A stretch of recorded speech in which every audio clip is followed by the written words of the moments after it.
a remap on a Hilux comes in 130 horsepower, tune it, exhaust, clutch, 180 horsepower. There you go. You know, so that's the first step most people take towards performance. Yeah. And that is the most effective. That's where you're going to get like a lot of value for money. I don't even know where to start with that now. We just kind of started kicking off randomly. Mate, well, look, thanks for coming down. We'll kick this off because I want to talk a bit about what you guys do. And the tuning side of it, the mechanical side of it's always been a little bit outside of my playground. I'm a sheet metal guy, paint, bodywork, all that sort of stuff. For anybody that hasn't heard about what you guys do, give us a bit of an overview because you're doing some pretty cool stuff. Yeah, I appreciate it. Thanks for having me down. Yeah. This room is amazing, as I said. Cheers, man. It's so cool to be in here.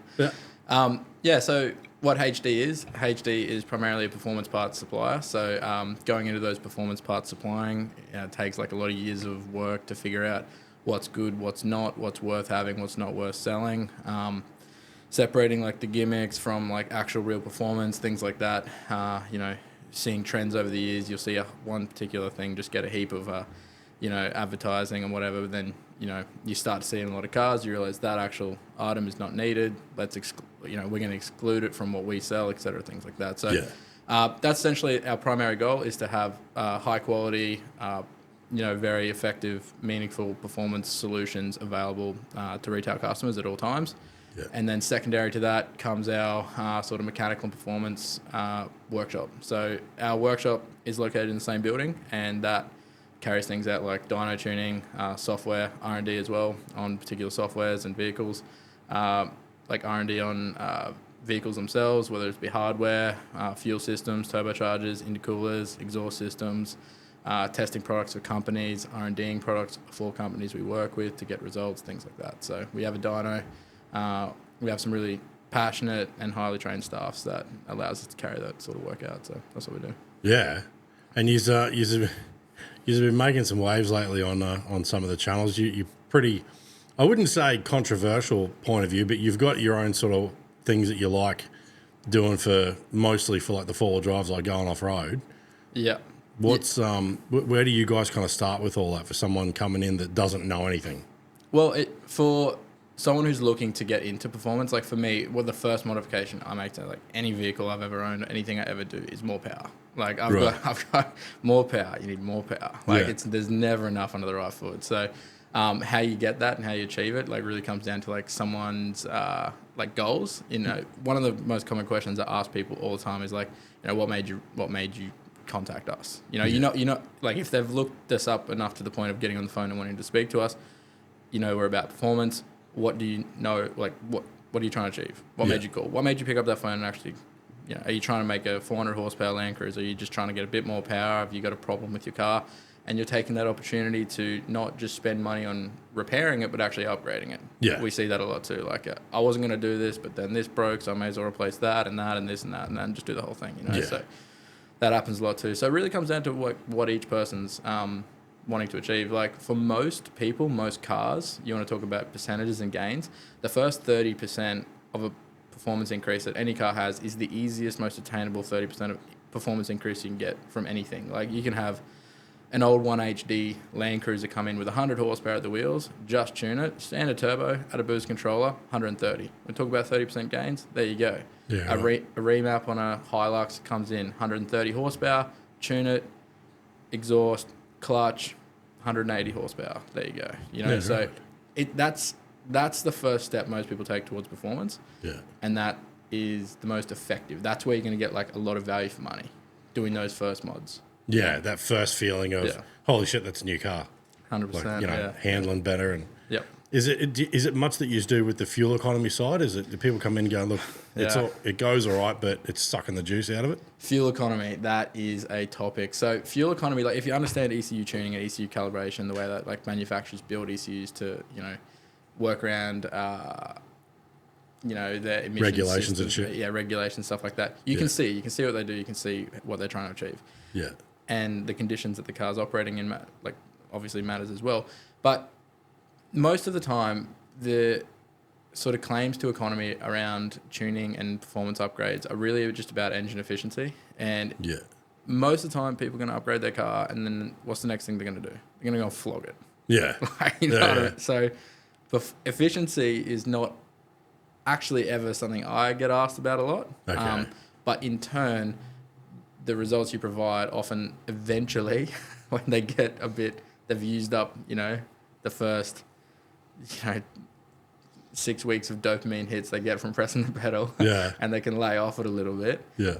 You're going to get efficiency at that point in time where the engine is able to achieve a certain speed without having to use as much throttle, without having to use as much load. Like it can just cruise up to whatever speed it is, or if you've upgraded things like turbochargers and injectors and intercoolers, that's really where you start to get a lot of efficiency because you've got a high performance product operating at a lower threshold compared to like pushing out a standard component all the way to its maximum. Yeah. So like upgraded turbocharger, injectors, and an intercooler on a 79 series. Like I'll use my own for example.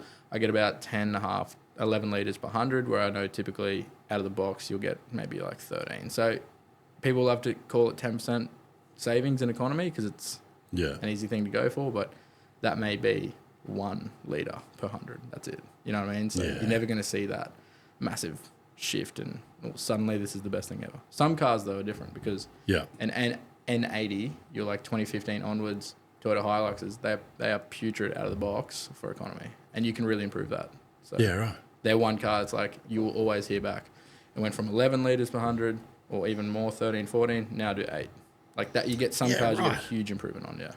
I know it was I think it was Gleno was talking to us about the Land Rovers. And how it was something like about 3 of the models that the Land Rover that the Defenders had all had basically the same motor, but just based on the tune, they were like 3 different levels of kilowatt that they were advertising. And it's like it was mostly to do with the tune or something.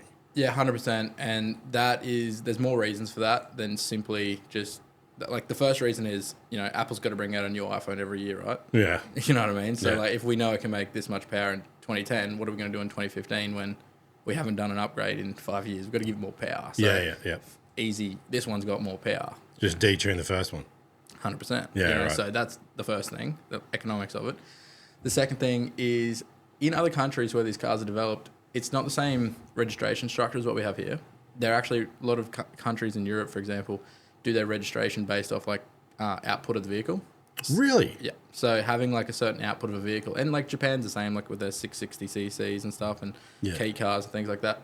So the output of the vehicle can actually mean something to what the cost of registering and owning that car can be, and that's obviously where these cars are designed. And they're not gonna like Australia is like we have 23 or 4 million people here. Yeah.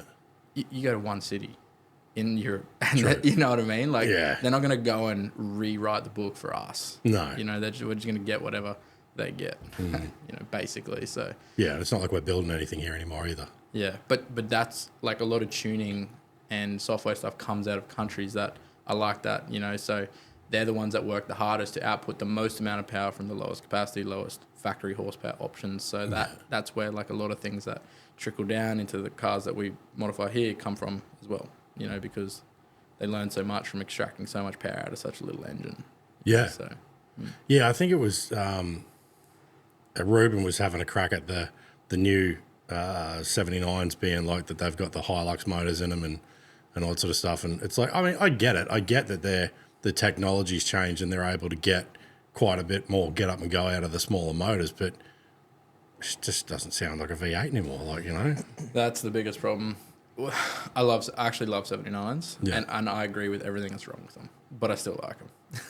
Yeah.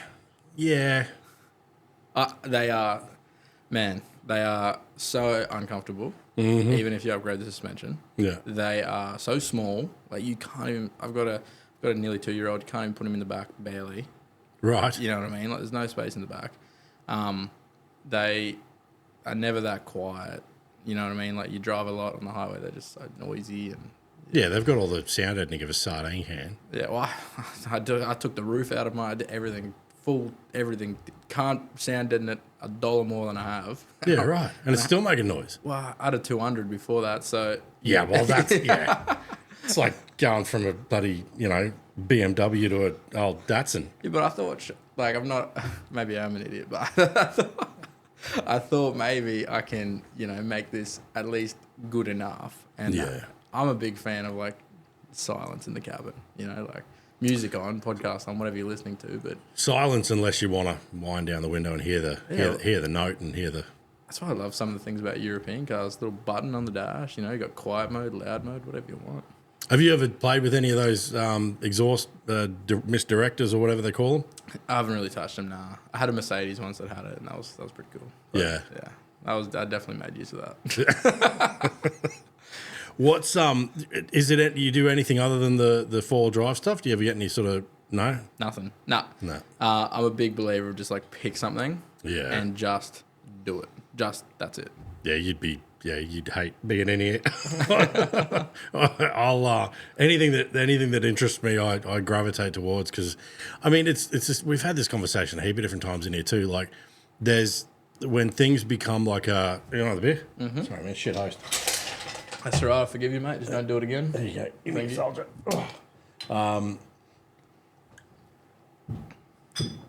Yeah, there's that production level concept of, okay, this works. How do we reproduce it and turn it into an offering?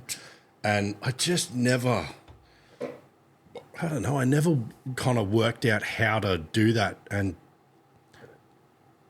stay interested. Like I like the bit that I like the most is the working it out. It's that sitting down going, all right, how the fuck am I going to do this? Mm-hmm. Like the first new current facelift 79 that I did, because I do all that you've seen on my bonnets and stuff. So the first one of them that came in that I put the DPF 79 bonnet and grafted it to it, I was like, this will be, piece of piss. It's basically the same shape. And, the front of it was very similar, but the back end was completely fucking different because the rise that they put in the fucking roofing channel that holds the guard on, but that drop at the back, I had to cut and graft a heap of different stuff in the back of that to make it fit and look good. But it was like, that's the stuff where I sit down and I go, oh, shit. All right, now I got to work this out. Like that for me is the bit that keeps me interested because I'm like this shit combination of like ADHD, OCD and lazy. I mean, aren't we all? I think we're all a bit of that. Yeah. Like, I'm a fan of efficiency. Like, I like being efficient. So I think that is one of the most important things. It's like I take a lot of interest in what, like the start of something. Yeah.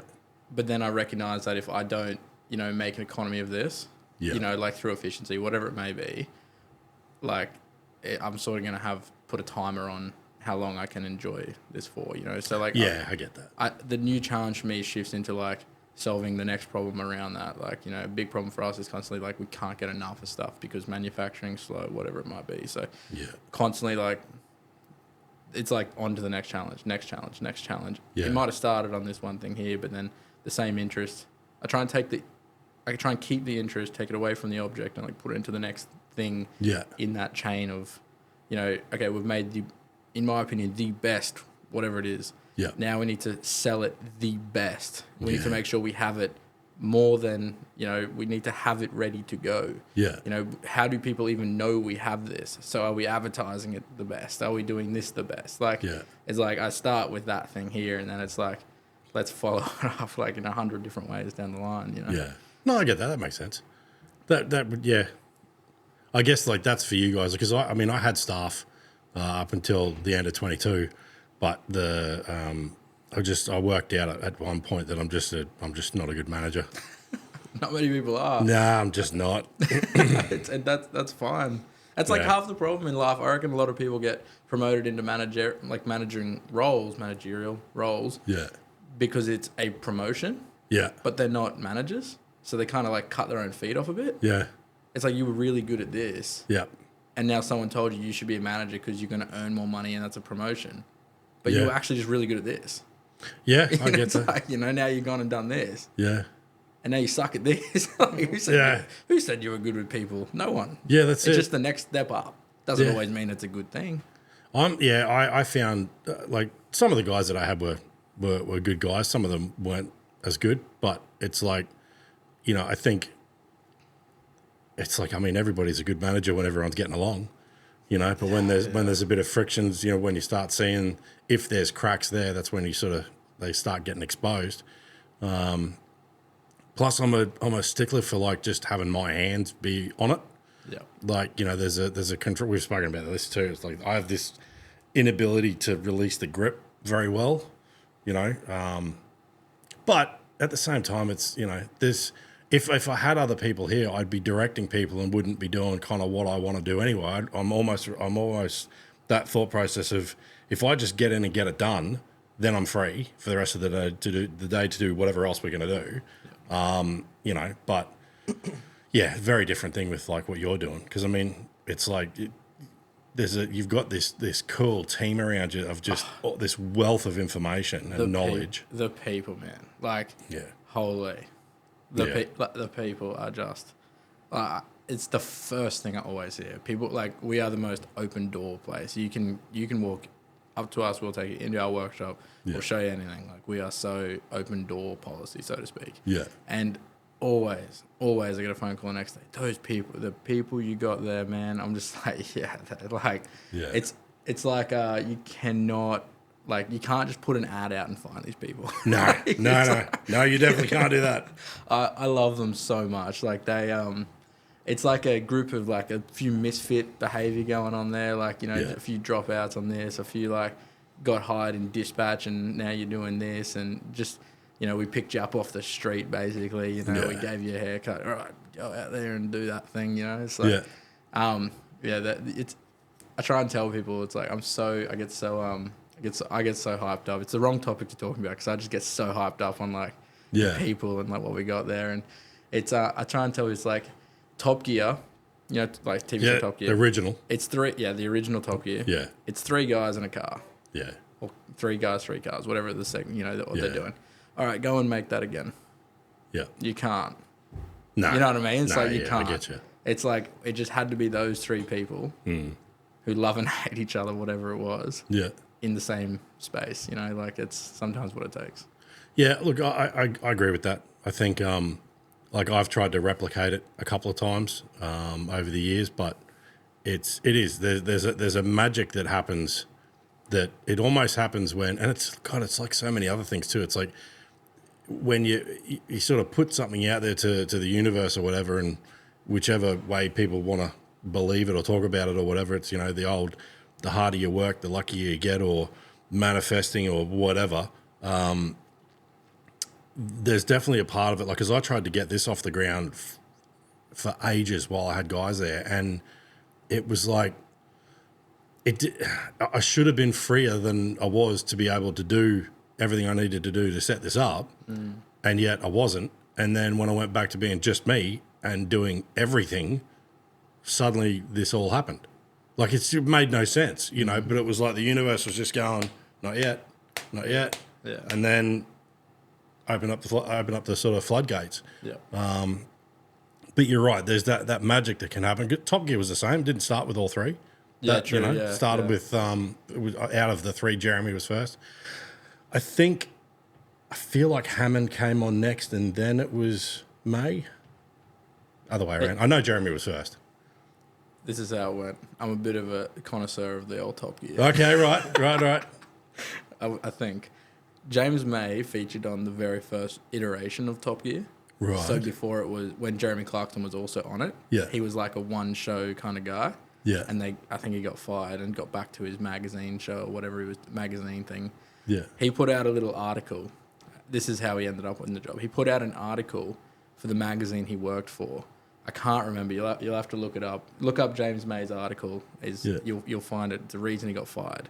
He put out an article every week and capitalized the first letter of that article across the season of magazines. Right. And by the end of it, it spelt something out like, you know, you think blah, blah, blah, you bell end, you know, like across each one. Right. They picked up on it by the end. So he got fired.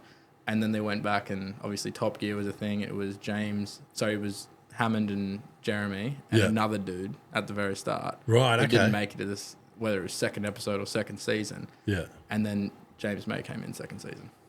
There you go. Yep.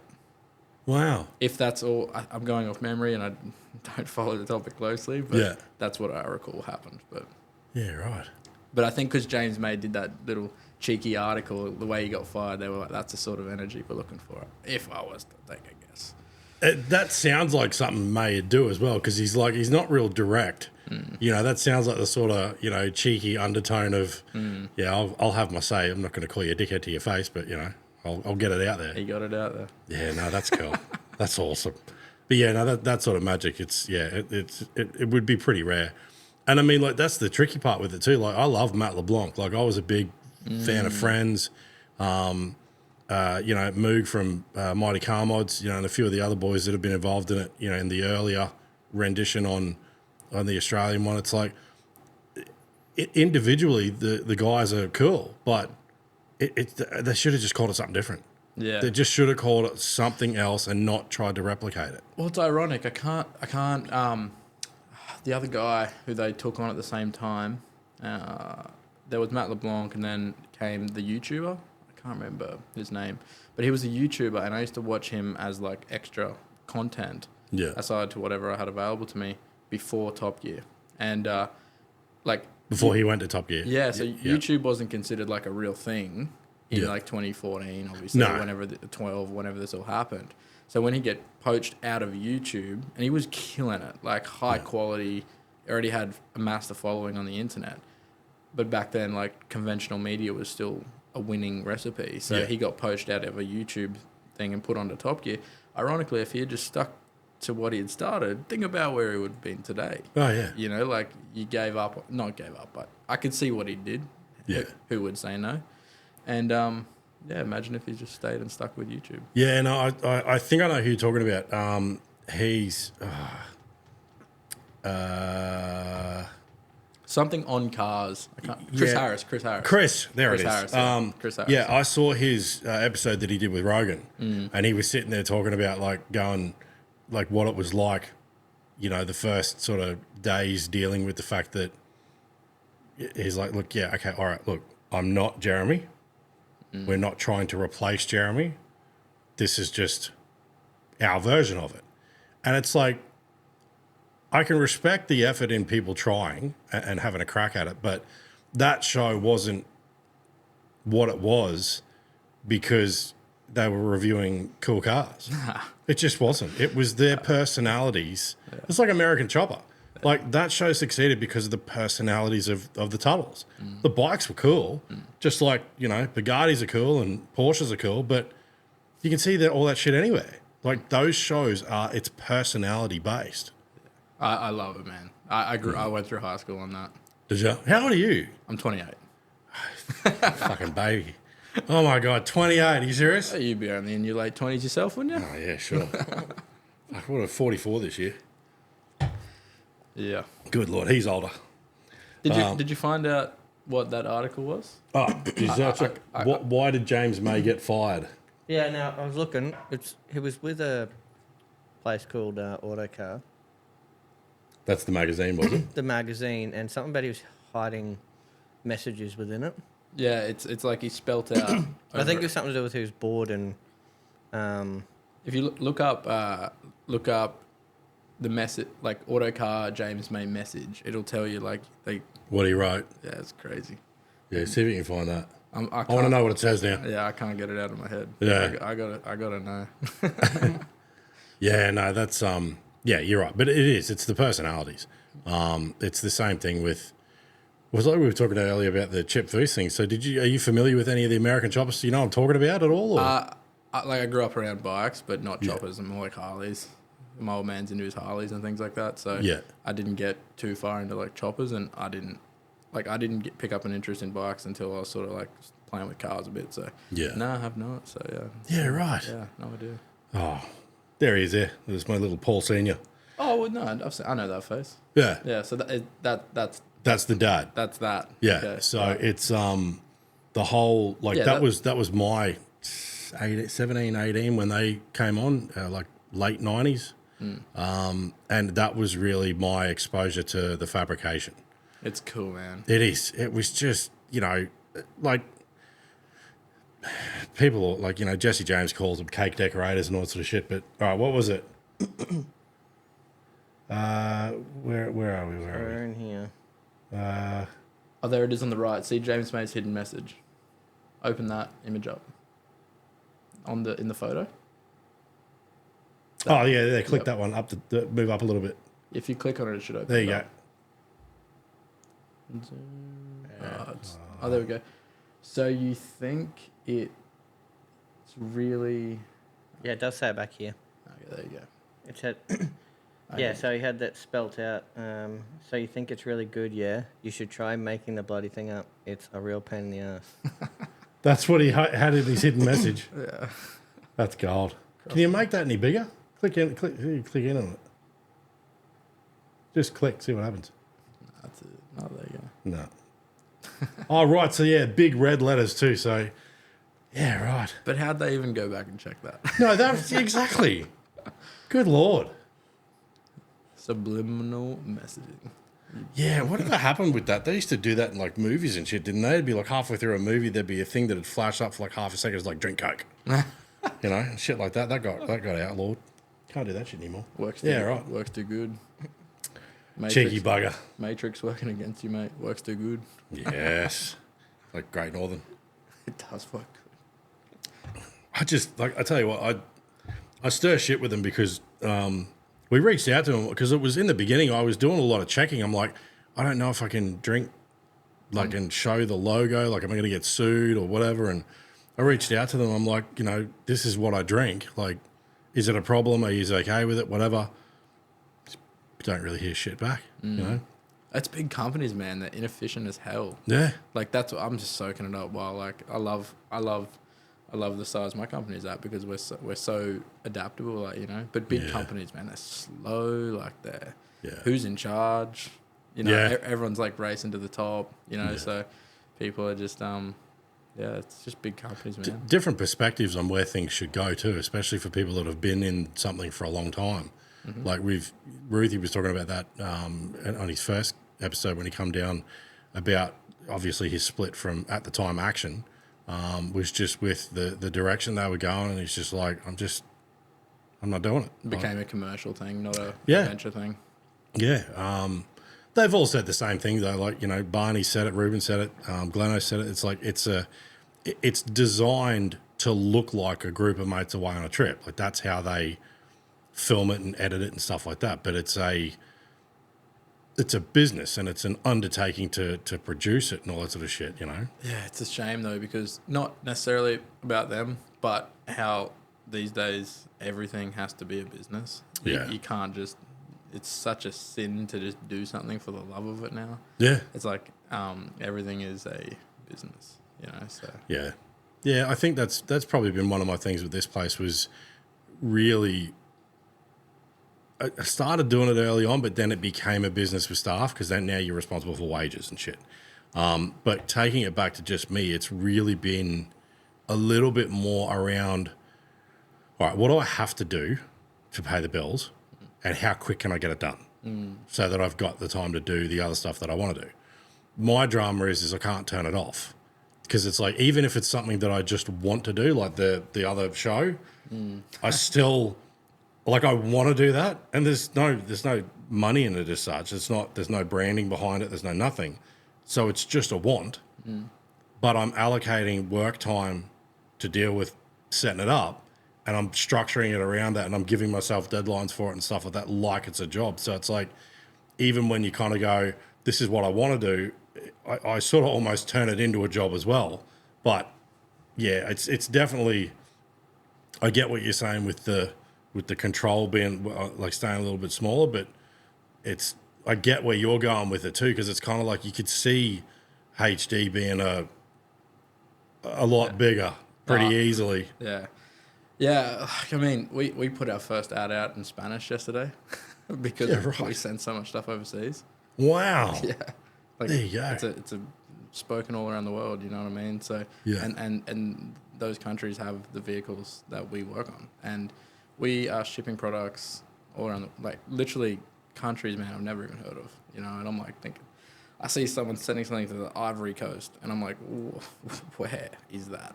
Yeah, right. Yeah, like it's we've been pretty lucky, like just with logistically wise, like getting stuff out the door, like with predominantly DHL, like it works so well. It surprises me too because we'll send something to Norway, like crazy Norway. I never expected Norway to be, dude. They've got Land Cruisers like you wouldn't believe. Yeah, right. I'm telling you, the stuff they buy, and they all want horsepower. They really do. And Really? Yeah, 100%. I think they all have them big snow tires on their cars. Yeah. And they need solutions for it. So yeah, Norway goes off. A lot of like Latin America stuff, hence the Spanish. But Yeah. it's out of control, man. Like yeah. Wow. Like, so that was a bit of a. I had to sit down for that and think about like, damn, we're really putting out Spanish ads now, and we advertise like internationally. Like you got to place yourself out there for the opportunity to actually like get that. Yeah. If you don't believe it's possible, like you're just going to sit there and wait for it to arrive to you, or you can go after it. It's like Yeah. I think like I had this moment when I went on a holiday to Japan, and the guys that I was with and myself too, like collectively we all were in admiration of some of these tuning shops and performance shops in Japan. Like think of your HKS's, Moon Eyes, things like that. It's like incredible. Like you want to go and visit those places and be like, I want to lay my eyes and see the magic. Yeah. And then this moment hit me where we had a group of people fly over from New Caledonia, about 12 of them, like not directly to come and see us, but they stopped in to see HD. Yeah. And I just had to sit down and like I got photos of them, everything. They just had nothing to, like they bought merch and hoodies, jumpers, stickers, everything. Like Yeah. that it was part of their trip to come see HD. It's just like, Yeah, wow. this is crazy. Like I just got back from Japan, Yeah. where I went somewhere to see this exotic tuning place. Yeah. And I've got this group from New Caledonia here to see HD, and I'm like, this is just the same thing, Yeah. And so to people in these other countries, like you become this maybe like a little bit of an exotic thing, like you're special because you guys are the place. You guys predominantly get these cars, like the same way I look at Thailand, for example. Yeah. Thailand got all their 4-cylinder common rail diesel stuff like way ahead of the game than what we did. Like they were in performance and running 8-second quarter miles with a 4JJ1 like while I was still in high school. Yeah, right. So like the difference, like no one in Australia is doing that. Still, barely. There's maybe a handful of people that have done it. Yeah. So yeah, looking at like where they are now, like I look at them like it's an exotic thing. How are you doing it? It's so different to what we do here, and I think when you look at other countries, like they definitely look inwards at us as well, and we mean something to them, just like we look at those people and they mean something to us. So Yeah. world's a big place, man. The only hard thing to do right now is shipping to the United States. That is a challenge and a half right now. Is that all that tariffs and everything? Yeah. That has become a nightmare.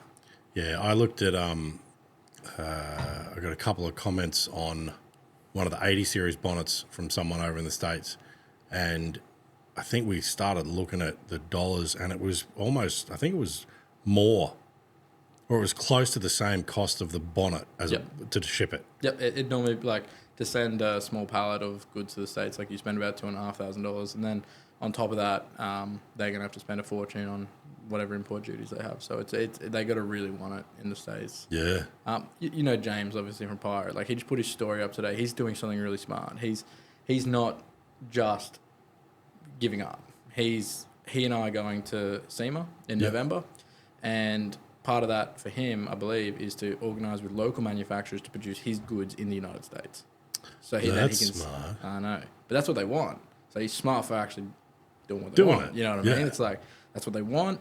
Yeah. He's intelligent enough to go and put himself there and do it. So he deserves everything he gets from it. I saw that today. I was like, go, Jay. That's hell yeah. I'm pretty sure that's what Huracan did too, wasn't it? Didn't Huracan Fab, because they had a hell of a time getting gear over there for the seat adapters, and I think they ended up partnering up with somebody over there to manufacture all their gear too. Yeah, it's obviously, and that was way before tariffs and stuff like that. But it's it makes a lot of sense, especially because in a product that's basically just sending a CAD file.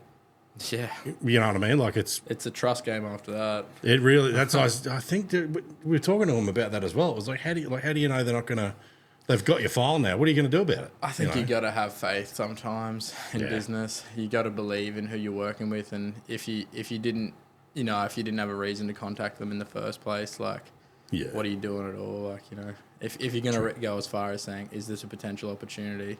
Yeah. You got to accept that there's risk, and if you want it to pay off, then you got to get yourself involved. Everyone's got a story about, this went bad, this went wrong, and you got to learn somehow. Yeah, no, that's true. I think it's just that's all such a foreign language for me. Like the whole concept of having like your life's work in a file that you can email, and you know what I mean. Like, so the thing about tuners and stuff, like vehicle tuning and things like that, that's all a file. So I know for a fact, like most of the time, like a lot of tuners spend more time making their files, the ECU files, which is all just data essentially, be confusing rather than effective, So like if someone takes that information and you try and reverse engineer it, you're looking at nonsense. You know what I mean? Like, yeah, right. Yeah. That's like the idea that people who are diesel tuners, for example, get to open a laptop and there's this like magic screen of like, oh, there's more boost and there's more power and here's more this and here's more that. It's not like that at all. It's essentially, I'll use a Toyota for example, which is probably a bad example because they're different to 99% of vehicle manufacturers out there. Toyota always has to seemingly do things their own unique way, right? Which is exactly the same again as what I just said, but a manufacturer's equivalent. Yeah. Hard to replicate, hard to understand. Yeah.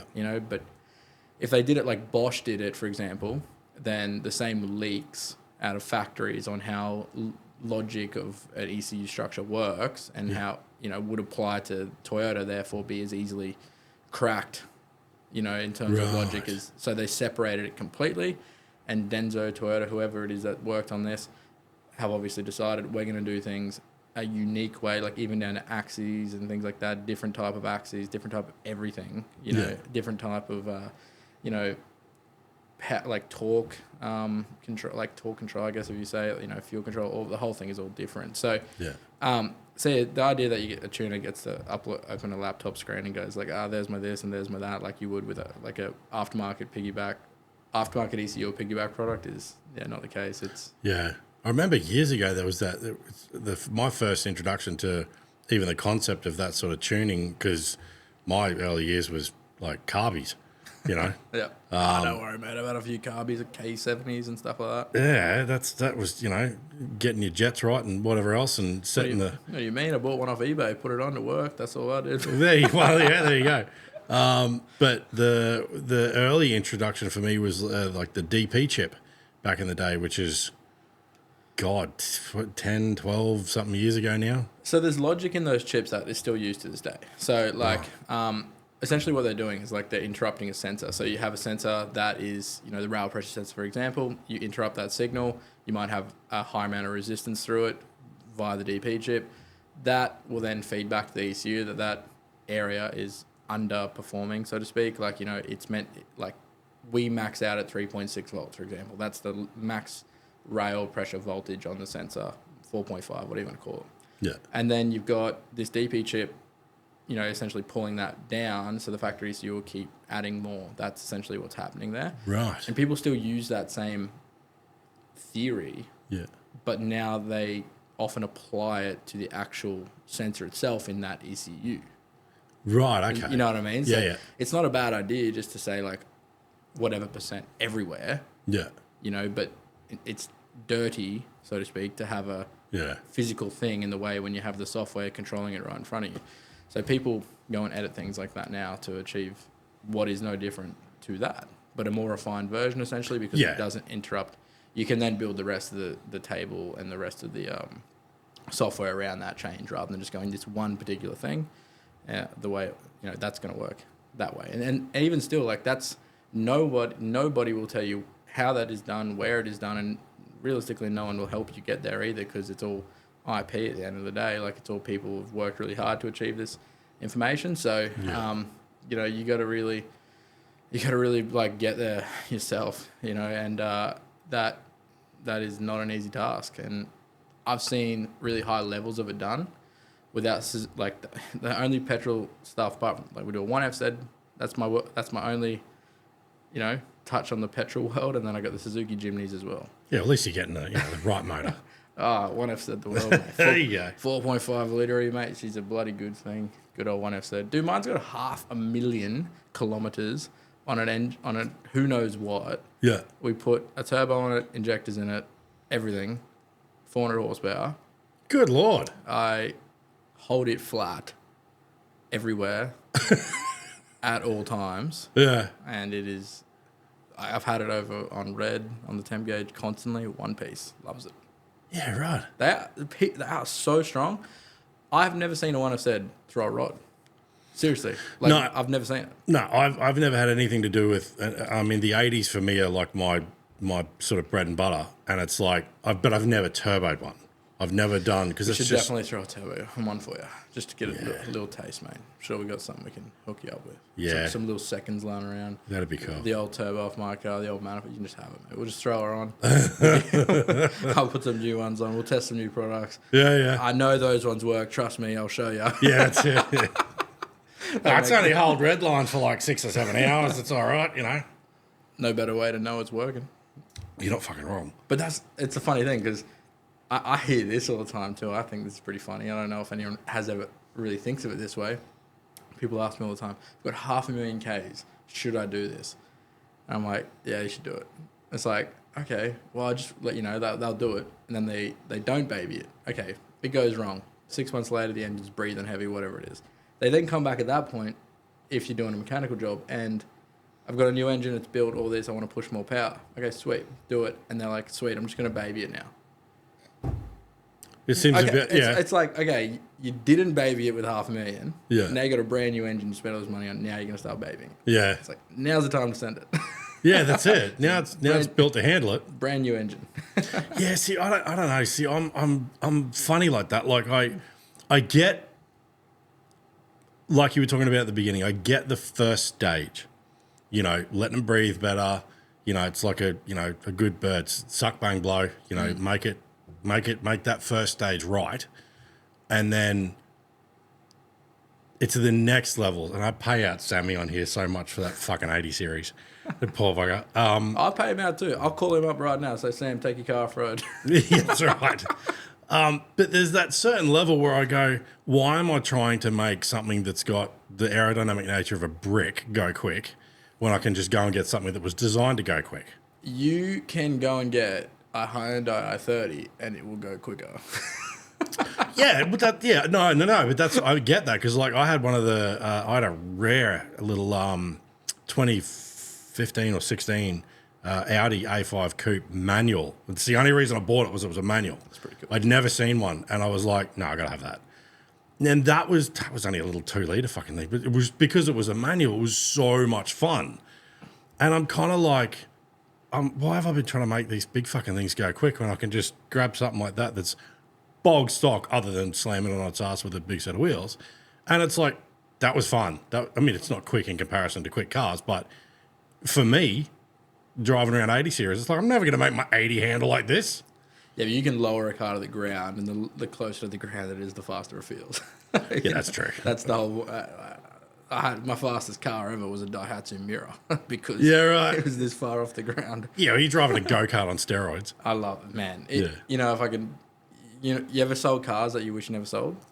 Half of them. Yeah. Yeah. Daihatsu Mira, bring it back. If you own my Daihatsu Mira and you're watching this, bring it back. I'll buy it. Any value, any cost, any dollar. Yeah, mine would be, I had a one owner VK Commodore with 84,000 original Ks on it in a factory manual, in like the sort of gunmetal-y kind of grey of that era, and I swapped that for a VC wagon V8, and it was the stupidest thing I ever did. The one that got away. Yeah, I had V8 in my mind, and I was like, this is only a 6, and it's like, I think back then it was like doing a V8 conversion on that was going to be just a phenomenal amount of money, and yeah, that would be the one I would buy back. Would be my VK. I love the VKs. My favourite Commodore shape. Yeah, man, it took me a long time to appreciate what Commodores were. Yeah. Yeah, like I grew up, my old man's like European cars and not exotic ones, whatever you can afford. Yeah, yeah. You know, like just whatever was cheap. Yeah. Getting around in an 84 Saab. Correct. Oh, there you go. Literally. Yeah, right. My second car was a Saab 93 because he had a few of them, and yeah. Yeah, yeah. Literally. There you go. Good job. Nice. Yeah, my first car was a $2,000 Alfa Romeo 156. Oh, yeah, but the Alphas, was it rusty as fuck? It was just shit in every way. Yeah. Yes. I had to, if I dropped mates home from school, I had to have them sit on the back seat where the fuel pump was, so if the car started cutting out in traffic, they could start punching the floor to wake Oh, it it's back gold. up. Oh, my God. Yeah, and then it was a Saab, and that's where I learned about turbos, and that's where because they all came turbo. Yes. Because I didn't know anything about nothing. I didn't even care about cars at all. What was sort of piquing your interest other than that then when you were coming up? Full drives. Okay. Like I'm from Cairns. Yeah. And that's all just like cruisers and patrols. Yeah. They're flat out. That's all it is. And I could never afford one. My family never had anything like that. So it was just like $2,000 car here, $2,000 car there. And then, my mate's neighbour was selling his Hilux Surf for $2,000. Oh, surf, right. That was in my budget. Yeah. $2,000. Yeah, yeah. I was like, I will take it. Yeah. And I went home and I told my mates, I bought a full drive. They go, oh, you bought the shittest of this. I'm just like, what did I buy? Yeah, yeah. I was like, it's auto. They told me it was IFS. I'm like, what does that mean? Yeah. Was it a surf or a Forerunner? It was a Surf. LN 130, 2.4 litre Surf. And it was an IFS. Yeah, I thought they were all solid axle Leafs. No, that's the Gen 1. That was like 89, 80. That's like the one in Back to the Future. That's a Surf or Forerunner or whatever it is, the solid axle one back then. And then Right, okay. 89, all the luxury Toyota full drives went IFS. The LM106 stayed solid axle after that, up until 96, 97. Then it went to IFS as well. But yeah, all the Surfs after 89 were IFS. Right. But that's all right. So I made it solid axle. Nice. Yeah, because I didn't know. I seen a photo on a Facebook group that I joined Yeah. of a guy who I'm now friends with and have been friends with like since this photo basically, of a Surf flexed up on a rock. Yeah. Like I'm like, what? I sent it to my mates. I'm like, you guys said my car is shit. Yeah. Look at this. Yeah. Mine will do that. You watch. Yeah. I didn't even know what I was saying. Yeah, yeah. They're like, that's been solid axle swapped. I'm like, what's a solid axle? I see you're like these guys talking about SAS this and whatever, and you. I had no idea. Yeah, right. I'm just arguing in the wind. I'm like, Yeah, yeah. I was just like, literally knew nothing. And they're like, oh, it's got the shittest engine. It's got the shittest this, shittest that. I'm like, I'm happy. Yeah. I finally have a full drive. Yeah. And you're telling me it's shit. But Yeah. yeah. So That's what mates are for. well, I broke the diff and I moved down to Brizzy.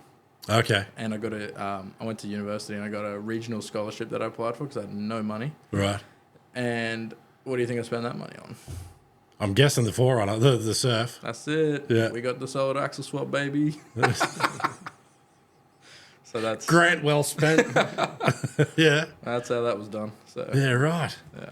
Oh, that's cool. And that's when I met a few people, and that's how I got into what I do. So Yeah, okay. So what okay, there was okay over this one. You want another one? Or are you good? yeah, I'll cop it. Run the Super Cruise. Yeah, no, they're only middies. Thank you, mate. Okay, so you've kicked off with throw us your shoulders up. Thank you, mate. Like I said though, before you go into that topic, it took me ages to appreciate a Commodore. Oh right, yes. Because of that's how that all started. Yeah. I used to be like, Commodore, like, Yeah. man, I'm so proud we made the Commodore, this country. Yeah. Like, it's sick. Now, It is. now I appreciate it. Yeah. I used to be a hater. I was like, I think it's the coolest thing ever now. From a point of view of Australian ingenuity, and servicing an Australian market for, I think that was probably I was not real up into the business side of things, but the day that they announced that they were shutting Holden, even for me as an outsider, kind of nothing. No, I got no skin in the game for the company, but it was like that was a fucking sad day. It is. You know. I didn't know what it meant back then. Yeah. A excuse me, but now I certainly do. Yeah, and it affected. I mean, there was Brad Kimberley cars around the corner up here. Used to be they would get the ex-fleet cars like done 50 whatever thousand Ks, and they throw fucking body kits on them, big wheels, and like they had their own line of alloy wheels that they'd made from the years of building these things, and it's like all of a sudden, just overnight, their whole production of their company's just gone. Dude, there's exhaust companies in Victoria that their sole purpose was to create exhaust systems for Holden. Yeah, you know what I mean? Like, I believe they were built in South Australia a lot of the time. Is that right? Or Victoria or somewhere? But yeah, but down there somewhere, yeah. Wherever they were built, like their whole company was make exhaust for this company. Yeah. Going overnight. Yeah. Everything, like, it is really, really sad. Although it's still relatively inspiring that at some point it was possible that something like that could happen in this country. Yeah. But the way it's all going, like I see stats right now about the way that companies take their money and their organization out of this country because of the way that it's taxed and the way that that, like, I'm fine for taxing if we're using that, obviously, to, you know, take the country further forward. But I personally see a few roads get better, see a few bridges get built, you know, but like what's actually growing the country and like growing the people's interest in the country, because it's not all just about looking nice. Like I think Australia particularly is really good at making stuff look nice. Like you go to like all these new cities, there's like very minimal amounts of like, you know, there's well I don't know. The other thing is we seem to be very, in like major cities, Brisbane particularly, seems to be very obsessed with like making it look like a modern city right now. Yeah, there's a facade that I think the government tries to keep in as far as our outward look, how we appear to the world, and you know, even to the people that live in the cities and stuff like that. There's, you know, they spend, I mean, like you're talking about roads and stuff like that. Like we have got the highest, I'm pretty sure we are the highest or the second highest taxed country in the world. We've got the most amount of natural resources leaving the country of anyone, and we don't get anything out of that. Like the country's owned by the people. Yeah, people don't make any money out of it. Yeah, 100%. It's not something like I'm going purely off like how I feel on it. Like I've never researched into it. Like I'm not well informed on literally anything. No, neither am I. You know what I mean? Like, just conversations. You go like, fuck, really? I'm looking at it. I'm like, I'm trying, and I know not just irrelevant to me. Like the amount of people I know who are trying to make something of themselves and work so hard to make something in this country, and the amount of difficulty they have with getting it done. Not because of lack of effort. No. Like it's just like bureaucratic bullshit. Yeah, it's not easy. Mate, the newest thing with that, have you seen all that spare bedroom tax shit they're talking about doing? Yeah, but you see that and like I wonder where that comes from, because like no way, right? Like no way that's wouldn't think so. No way. No way. It didn't get knocked down when it hit the floor. How does that not get knocked down? Like who is representing who here? Because I've not met anyone who agrees with that. Whether I'm in an echo chamber, so to speak, of you know what I mean, people who just agree, you know, but I try to stay as open minded as I possibly can. I can't say that makes sense. They're doing what they want to do. The leaders, I fucking don't even like calling them that, but the leaders of this country have forgotten their role. Their role is there to represent us and our interests, the country's interests, not them. Yeah, right. There's so many loopholes in the different bits and pieces, and like the spare bedroom tax is like one of those things where it's like, how many shops or businesses started from the spare room in Australia? 100%. There would be a big chunk of them. Get out of it. Like this is my house. Yeah. I will do whatever I want. Exactly. That is as simple as that. Yep. I want a barn dominium. What was that? I want a barn dominium. A barn dominium. You know what a barn dominium is? Oh, dude, Google barn dominium, bring these up. Think a shed that's got like like half a football field in it where you live and work and everything on a few acres. Yeah, okay. I've seen photos of these things. They're pretty cool, man. Yeah, that's me. I still want to see them. Yeah, no, you won't spell it right. I never do. But it's like that for me. That's where my goal is to get that everything under the one roof. Is everything wild side, the filming, the workshop, the shows, the studio, the home, everything. 100%. I think, yeah, I like go. The nature of my conversations on a daily basis are like 99% with other business owners. Yeah. And you're always talking to each other. You know what it's like. And a lot of them talk about going big and stuff like that. And it's like, is that even, the right, half the challenge is trying to get to what you just said there. Yeah. It's like, if you can do this from home and you can have a happy life, forget about being big. Like, just go do this. All right, keep going. You're talking to like, you don't even have a house that looks like a house. Yeah, it's more of a big black shed. Keep scrolling down. Yeah, I know what you're saying. All the good ones are on Instagram. Yeah, they really are. Google's doing nothing for the aesthetics in 2025. It's kind of it's really not, is it? Okay, hang on. The top left one here. Click on that. It's the Pinterest one. Yes, that. So that there, yeah, click that. Can you make that bigger? Not unless you make an account with us and give us all your information and sign away everything you own. No, you go across to the right, a little bit more. Second from the right. Open that one. Yeah, that with a loft. Click explore or something. Down the bottom right hand corner of that image.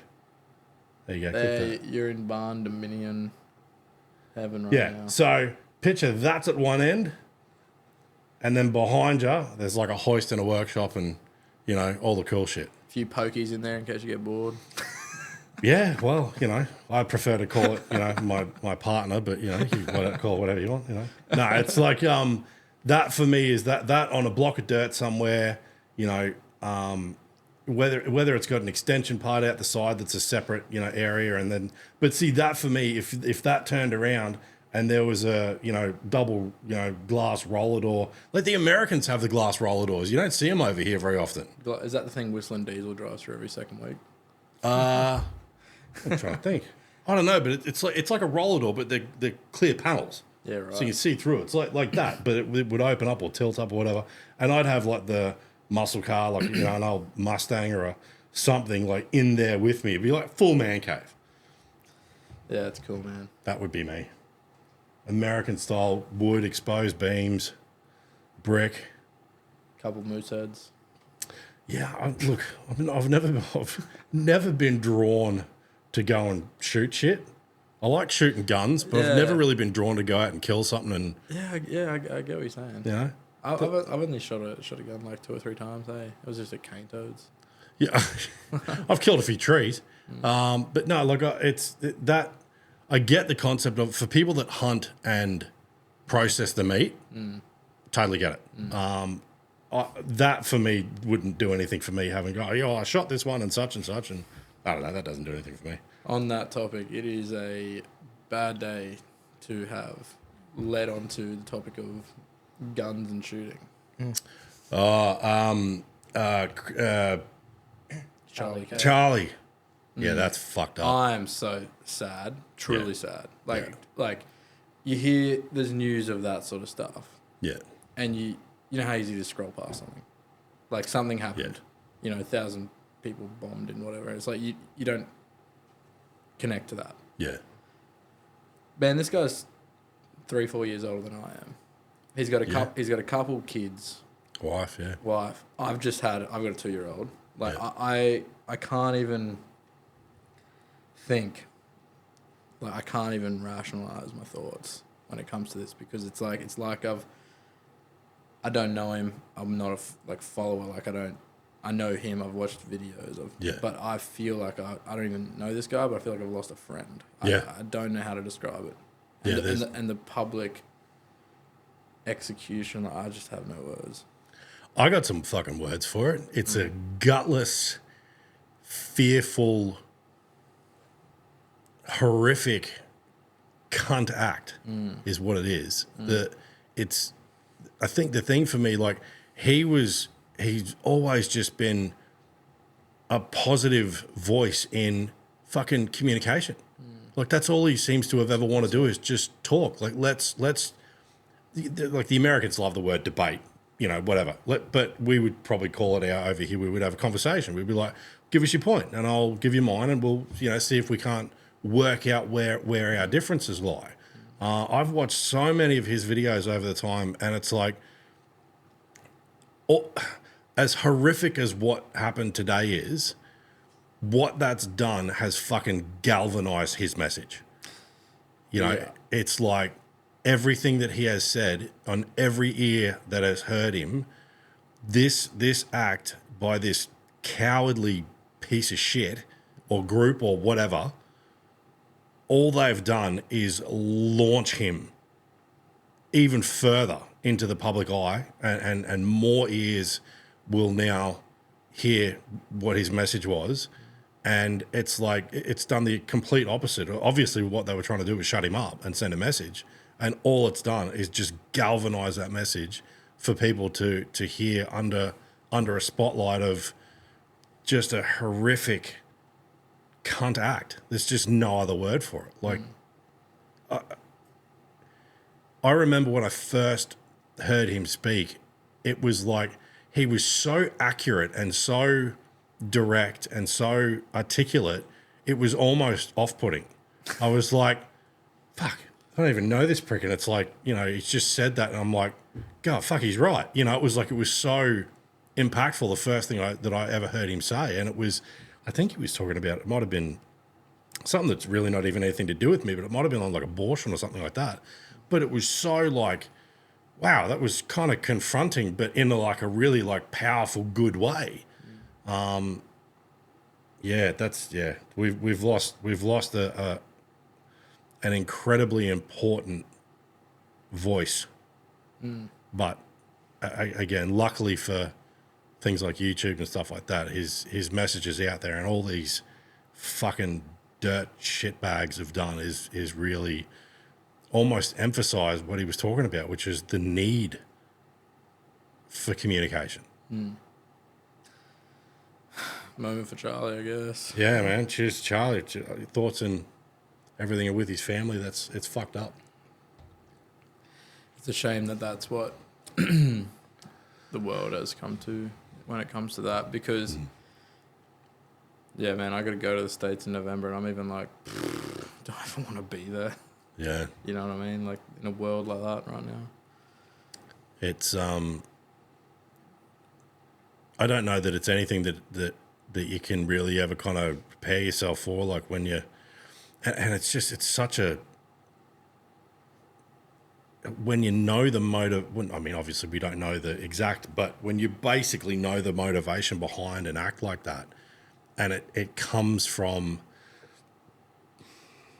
a fear of people choosing to engage in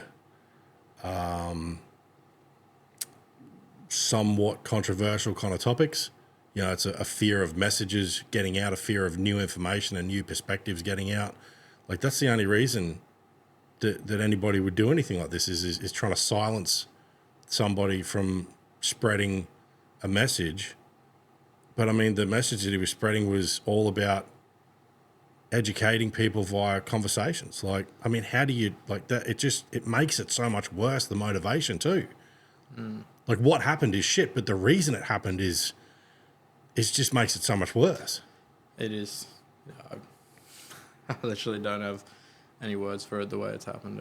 It's not many things like leave me speechless, and I just try and come to any like, yeah, I got nothing. I feel for him, his family, and I just pray that that's not a path that like this country is heading down.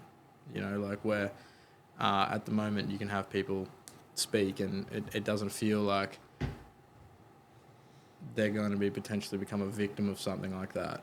But you look at what like Melbourne seems to be like, Victoria, sorry, I should say, seems to be a lot of heat around that right now, and even the topic of just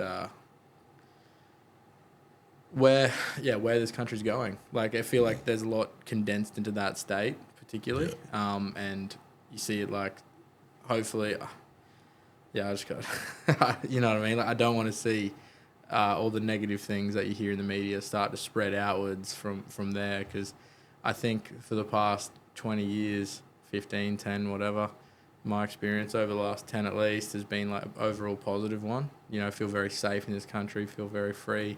Yeah. Feel like, you know, going outside is risk-free, you know, like, but to imagine that. And you live on the south side, that's the answer. Mate, what are you talking about? No, look, I agree. There's a certain type of topic around Australia with, you know, the youth crime and stuff like that. And, you know, that's, I think it was the Sunshine Coast that mum got killed by the kids broke into the house or something. That was only last year, I think. I think it's a couple of years, but yeah. It might be a couple of years, but it's like there's stuff like that where people are talking about, you know, responding with, you know, reasonable force or something like that. Like, we don't have guns. The average everyday person doesn't have guns. I don't have guns. But there's that concept of the risk these teenagers are running. Like, they're breaking into places and they're wearing masks and stuff like that. I don't know how old you are. I'm not going to stand around and have a conversation about it. I'm going to take whatever you've got, rip it off you, knock you out and shove it up your ass. And it's like, come the punishment of what may. If my partner or my kids are in my home, you're not walking out of there. I don't give a fuck how old you are. Afterwards, I may go, geez, I feel bad. He was 14. Like, you know, poor little fucker's obviously had a rough upbringing. But that's not I'm not going to think about that in the moment when you're in my home. No, yeah. It's definitely like the state of like the, you know, I feel like looking at the US for a second and then going back to here, it's like the overall mental, you know, illness epidemic that kind of like runs there. Like, we obviously are lucky in the scale of proportions. Like, you know, we'd have more, like, they would have more potentially mentally ill people based on percentage alone compared to our whole population. Yeah. If it's just 1% of theirs, that's still more than ours. Yeah, well, if there's a dickhead or someone with an issue, 1 in every 100, they're still 10 times what we've got. So, yeah. So, like, I think we're lucky in that sense. Yeah. But, you know, it's still something that, like you said, if someone's in your house, man, there's, I didn't really understand that. I think that's, like, families and kids and stuff like that. That's really changed my perspective a lot on those things. Like, it's sort of, you know, you'd never think about it. Until you got them. Until you got them. Yeah. You never think about it. Yeah. Until suddenly there's something to think about. And then you're like, all right, that's my opinion on that. Yeah. The opinion is, you're not leaving. No. You're not leaving barely breathing at that point. You know what I mean? It's like, it's going to end bad. Yeah. So it's, it's an interesting one, man. And like, you get this instinct to want to protect more. And then that, obviously, you realize that you really can't. In a lot of ways, like, you can only do so much in terms of like the way that you can arm yourself in this country and things like that. And Look, it is. I mean, I think there's right and wrong times for it as well. Like, I think I'm pretty sure it was the Sunny Coast. It was either the Sunny Coast or Gold Coast that the convenience store guy, that bunch of kids pinched a couple of things off him, and as they've taken off out of the store, this is only really recent. As they've taken off out of the store, he's kind of come after him, like, you know, you can't hear the audio, but, you know, I don't know what old men saying, you know, fuck off, you whippersnapper, whatever he said. But then they've turned around and come back, and because these are gutless little turds, they don't come back as one, they come back as 5 or 6 or 7. Bring it right. And some little shithead had something sharp in his hand. I don't know whether it was a pair of scissors or whatever. But that shop owner got the shit kicked out of him, and he was on the news. God, I want to say it was the Sunshine Coast. I want to say it was like Mooloolaba or something like that. Very, very, very recently. Now, when I come up, because I worked in Bodlows and all sorts of different shit when I was younger, they all say the same thing. If someone comes in here, let them have it. It's not your money. It's not your liquor. It's insured. Just go, mate, what do you want? Fucking grab me a bottle on the way through. You know, like I'll meet you around the corner, mate. Yeah, who gives a shit? It's insured. If I make this easy, we split. There you go. You know, it's like it's insured. That's what it's there for. It's like you got no skin in the game. You would have been born with that beard too, so it'd be terrifying. Me, no. Walk in there, I don't know about this bloke. No, It's terrifying. it's terrifying without it. Yeah, yeah. No. I had a Paul Senior for a while. Did you? I did, man. I did. Go back to that. No. I don't know about you, but my missus hasn't even known me without mine. Neither's mine. I forget I even have it. I forget it's even a feature. Yeah. And she's addicted. She's like, I'm shaving that one day. I'm like, you don't want to see it. I probably got a beard tan at this point. I have one photo of me in my adult life with a shaved face. I was talking about this the other day. And I walked out. I was at mum's one day, had the kids there, just chilling out. And I was like, I needed a shower, whatever. I was like, oh, fuck, I'll do something different. I just shaved it off. And I walked out, and my young fella looked at me and went, grow it back. Just like, nah. She said, I took a photo because I was like, I'll probably never do this again. And she's seen the photo, and she's just like, no, don't do it. And I was a little lighter then too. It was like, you know, wasn't hiding all the extra pizzas. They get a nuisance, but I had a grilled burger for lunch today, man. I was like, finish that thing. I'd grab the napkin instead of just a nice little. You gotta like eat it yourself. You gotta make sure you're ready to go. You don't know what's gonna happen next. They just keep a bag of baby wipes in your car. I do, luckily. There you go. Believe it or not, That'll clean it up. Got things I don't want to do with them. Unfortunately, with sub 2-year-olds. Yes. Around, but yeah, no. Look, but that was my whole thing. That was what we were trained. Even super cheap back in the day, working there. Someone comes in, steals something, just let them go. Who cares? In my home, that's different. And I'm not worried about the TVs and shit. It's like all that shit can be replaced. But you know, your kids, your missus, whatever. Is that the one? Teens charged. that was in late August. Is that a video or is there more images? That's them, yeah. So there's in this 1, 2, 3, 4, 5, 6 or 7. That's him on the ground. All of them around him. Like they've kicked the shit out of this guy. Where did it say it was? Sunny Coast. It was the Sunny Coast, right. Dicky Beach, RGA. There you go. Now, he was on, like they showed the footage of what happened and he's walked out afterwards, basically told him, you know, to get fucked or whatever, don't come back, whatever he said. And they turn around and come back at him. He said, go away, there's no need for this. There you go. Okay, so that's even a nicer version of what I thought would have been said. But, yeah, they come back at him and he stepped back 3 or 4 or 5 steps, whatever it was, and he's taken a few hits and whatever else and gone down and they've kicked and done whatever they've done and they're all standing around. Like, the problem for me with this, I don't know exactly how the legal system works, but the one kicking and punching, everybody else that stood there and watched it should be charged for the same fucking thing. In Victoria, if you attend a Hoon event and you're a spectator, you can be charged. Well, if it's that simple for fucking cars. Yes, that's my point. I'm so glad I was fucking out of doing bloody burnouts and drag racing and shit before the Hoon laws came in. Would have lost so many cars. Yeah, that's me, mate. Unfortunately, I'm about 1 year away off getting that one off the record. So. Oh yeah, I got it, man. I got the most typical Sylvia experience at an S13 that was on like 15-inch wheels, you know, on the ground like a pancake. Yeah. And I was done. I was over it. I'm over this. Too much risk, too much trouble. For sale. I'll go and fill it up and sell it. Yeah. Pulled over on the way there. Single cop, one car, and I'm like, man, you gotta believe me just as once. This car is going up for sale. It has an empty tank. I'm moving on. Nah, well, you're here and now and you're driving it. And I'm like, all right, well, do what you gotta do, man. I'm not gonna debate that. Like, I'm breaking the rules. So whatever. Copped it. Walks back on. By the way, you're a Hoon. I'm like, I wasn't doing anything. I was just driving. Well, your car's too low. So that's your Hoon.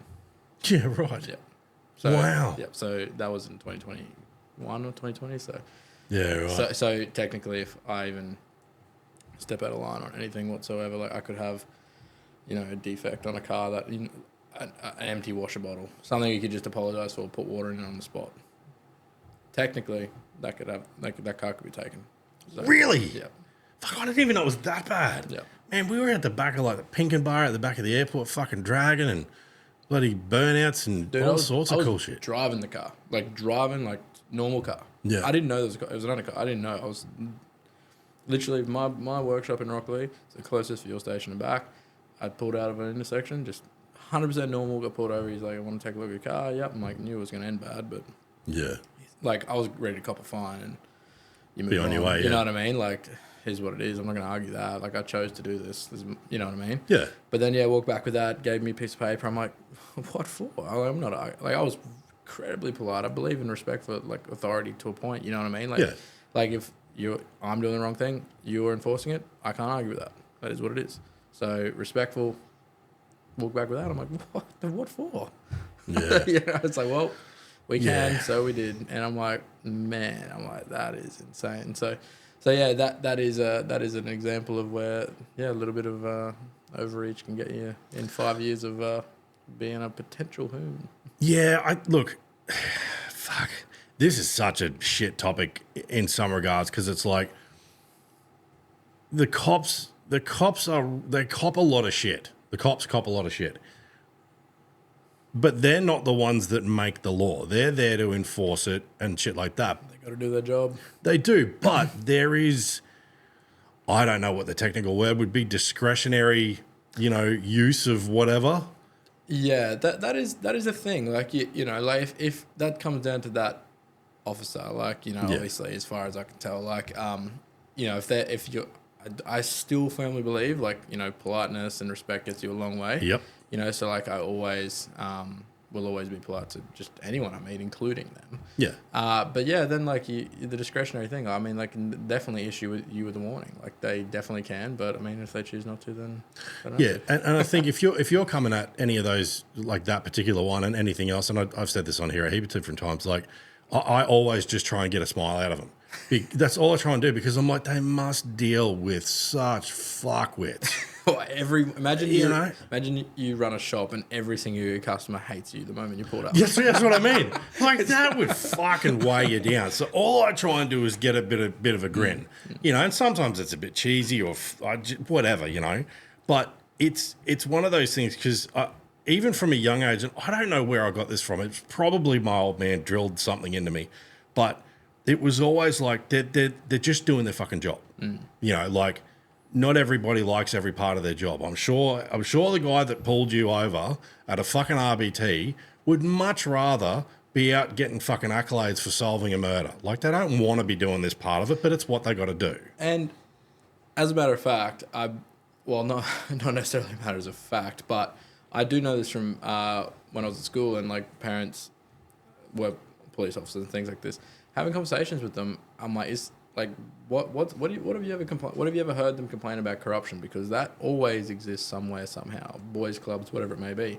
Because in this instance, I was like, what have you heard? And he goes, oh, well, it's not like, the corruption I don't see, he doesn't know, etc. But like, if you're a certain kind of way, then you'll just get the shitty shifts all the time. Right. You know what I mean? And it's like, imagine you're that cop, right? And you don't understand, you're just a good worker. That's all, essentially. They're a good employee, essentially. Yeah. And you're doing your job, you can't work out, you're not part of the boys club, whatever happened, they've got to exist somehow, somewhere. And then suddenly you just get the shit shifts all the time. You're always doing nights, you're always doing this, whatever it is, against your will, you just handed a shift. Yeah. That person's going to be constantly fucking pissed off. Like that, whoever they deal with is going to probably have a bad time. So like, I try and empathize a lot with that too and be like, I don't understand how you got the midnight shift here pulling me over. Yeah. You know what I mean? Like, it can't be because, if you were mates with the guy doing all this, I highly doubt you getting the shitty shifts. But you are where you are. You're probably going to be a little bit upset with what you're doing and, you're about to lay that on me potentially. Yeah, I've never really even thought about it from the point of view of how they're managed as, I guess, employees. But yeah, I mean, look, they're still human. Whether it's a shit boss or a shit shift, or they've just had a fight with their partner at home, or whatever the case may be, like they're still human. It's hard, man. Like I bought a car off a highway patrol officer once, Yeah. I had a good chat with him. Like, some of the stories, man, like, Oh, yeah. how do they not have PTSD? Like, constantly, like, they're Yeah. just even in their own nature, like, in who they are as a person. Like, he was telling me a story once about how he just witnessed a car crash, and because of his, role, he was first on scene, technically, even though he's off duty, Yeah. and just being brave enough. And it is brave. I mean, most people turn away from things like that, but to walk up to the car, check that person is okay, alive, whatever. And the story told me, man, like, reaching in that window and, like, it was a mother with a child in the back seat, and, like, putting your hand on her neck to check if she's alive. Instead of feeling a pulse, you feel like the bones broken in her neck. Yeah.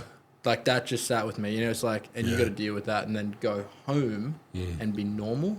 Yeah. You know what I mean? And that's just like, you weren't even on duty. You weren't even called to that. Yeah. Could not imagine what they have to deal with on a daily basis. No. Yeah, so it's heavy, man. Like, I got a lot of respect for them in that regard, and then I got a lot of confusion about how I feel because I get handed something like, that, like 5 years of potentially having a car ripped off the road. Yeah, I think the times have changed with that a bit too. Like, and I know I've told this on here before, so for anybody that's heard it, sorry, but I bought a 2005 VF. No, VZ Commodore, which was an ex-cop car. Had like 60,000 Ks on it, had FE2 suspension, all the shit. They got the good tunes in them, those ones, apparently. Yeah, that's what they reckon. and I bought it from this dude over at G-Bung who had a handful of them and I don't know, whatever. But it was still in the stock form. Now, over here on the north side of Brisbane, there's a main thoroughfare, Roadie Road, which is how fucking creative we are, Roadie Road, that crosses Gympie Road. Now, where it crosses, if you're heading from the airport, into, say, Stafford or wherever, at the point that it crosses Gympie Road, when you turn right onto Gympie Road, it goes up a hill and it's 4 lanes wide. And the roads were a bit wet this night, or afternoon rather, and I've accelerated out through the corner and just got all crossed up. That way. And back the other way, and then I just fucked off and kept going. Yeah. Anyway, probably, what do you reckon? Roadie Road to Aspley Muckers, what's that, a couple of Ks? 2 or 3 Ks? Right before Aspley Muckers, sirens going behind me. And by then, I've forgotten that it even happened, I pull into this little side bit, and this lady copper walks up, and she's like, do you know how long I've been following you? And I'm like, no. I got no idea. This is minutes ago, And I said, no, not at all. She goes, I've been following you since the Roadie Road intersection of Gympie Road. And so you just do this real quick bit of math and go, fuck, all right. And I said, oh, right. I said, I tell you what, you should, wording to this effect, I tell you what, you should congratulate me on that. This is actually an ex-police car. And I've never owned anything that's quite got this much power and all this FE2 suspension and stuff. And I said, I came through that intersection and it kicked out on me and it was all I could do to hold on to it. It surprised the shit out of me. I said, but I managed to collect it and keep going on my way without causing any accidents. I said, I don't know how you drive these things every day. They're pretty quick. And she's just looked at me and just gone, you're an idiot. Just go. And that was it, because I was trying to make I was telling the story like I'm trying to make a laugh. Happy days. And she's just like, you're an idiot. Yeah, good. But it's like, I think the cops, there's got to be a bit of discretionary use of warnings or whatever they sort of want to do in moments. But I think there's also probably times like, I won't say his name. We had a mate that we went to school with who had an old car while we were growing up. And late teenage years, and it had the old adjust your own seat belts. Like, he fucking doesn't even know what I'm talking about. So, the retractable belts now. Yeah. So they used to be not retractable. They used to just loop back and clip on themselves when you were done with them. And you had a slide on it like your airplane seat. You had a slide on it to adjust it. In the back seat. No, this is in the front. The front seat. In the front seats. Right. Right. And we're cruising along in this thing, and it's, I will say this, the motorcycle cops always seem to be in a certain sort of mood. They just got it in them, mate. Yeah, and we're sitting at this like little intersection, and the cop's across the corner on his bike, and he can obviously see that the belts are not exactly tight, but they're on. And back in the day, the rule for seatbelts were wear it or wear the cost. That was the ad. Seatbelts, wear it or wear the cost. Like every K over is a killer. That sort of period, yes. So we were wearing it. And he's turned around, gotten around behind us, pulled us over, and he said, it's not properly adjusted, blah, blah, blah. And as we find out later, he's recording us because we took it to court. And he says, he's around at my window, and he says, it's not properly adjusted. And I said, I'm not understanding what the problem is, sir. It's like the whole thing is wear it or wear the cost. Like, it's clearly on. You can see it's on. It's like, I don't like things real tight on my chest. I can adjust it if that'll make you happy or whatever, but I'm clearly wearing it. My mates in the driver's seat going, this is why you're fucking called dogs and blah, blah, blah. Fuck, mate. Time and place, man. Time and place. Anyway. I pay your wages. Yeah, that sort of shit. Anyway, he's given us both tickets. I've stayed. I went, well, I understand. Fine, whatever. I think it was like $100 back then. You're not going to win anything there. No. And not when, that comment's just come out and everything else that followed it. Anyway, we ended up taking it to court because I was kind of like, I can't find anywhere any adjustment rule for older vehicles that have a self-adjusting seatbelt. Now, as it turns out, fine, it's in the fine print of whatever the legal guidelines are, but that was not public knowledge in their campaign of wear it or wear the cost. We've gone to court on the same day, one after the other. I said my thing, mine got removed. He said his thing, because my audio got played. He said his thing, and his audio got played. Mine got removed, and he got his fine doubled for the same offence on the same day in the same car. And it's just like, I think that's probably stuck with me, because I'm like, that was the same copper, it was the same judge, it was the same situation, and it was the only difference was how we handled it. He probably knew he was in the car with you too. He just wanted to prove a point. What do you mean? Oh, was he in the car with you? He was driving. I was a passenger. Oh, right, yeah. So he knew he was there with you too. Yeah, we both got the fine on the day, but we both took it to court and were heard one after the other. Yeah, I mean, the judge probably already knew. He just needed to make a point. Don't ever treat people like that again. Well, I mean, possibly, I don't know. But it was just, for me, what stuck with it was like, same fine, same day, same cop, same judge, just a different way of handling the situation. Yeah, 100%, yeah. But, yeah, I don't know. I think that, look, it's like anything. There's any group of anything in the government, whether it's teachers or cops or whatever, there's bound to be a couple of bad eggs in there, but that doesn't mean you throw out the whole carton. It's like, it is what it is. Yeah, that's what I mean, man. Like, just keep, as long as corruption's around and I can benefit from it, happy day. If I can't benefit from it, turn it off. Yeah, well, there's that too. All right, well, so what else has been going on? What do you guys got coming up? You've been doing a heap of shit with Sammy lately. Sammy Young. Yeah, Sam. We just did a TD42 build for him on his GQ. Yeah. That was fun. A couple interesting things like on that build. I think you're always learning. I saw you chasing those last 1 or 2 horsepower. Yeah. How fucking frustrating is that? It's funny because you can do 100 cars, 100 of them make, like, it's at the point where I'll promise you'll get X, Y, and Z results, and you'll get it. Yeah. And then you get the car that's on camera to 100,000 people. Yeah. And you're like, do your thing. Yeah. You're like poking it, like, do your thing. Like, this always works. Yeah. Show them how it works. Yeah. So that was a little bit of a hunt for numbers on that one. It's funny though, because you know how it is, like, that's numbers on my dyno on that day.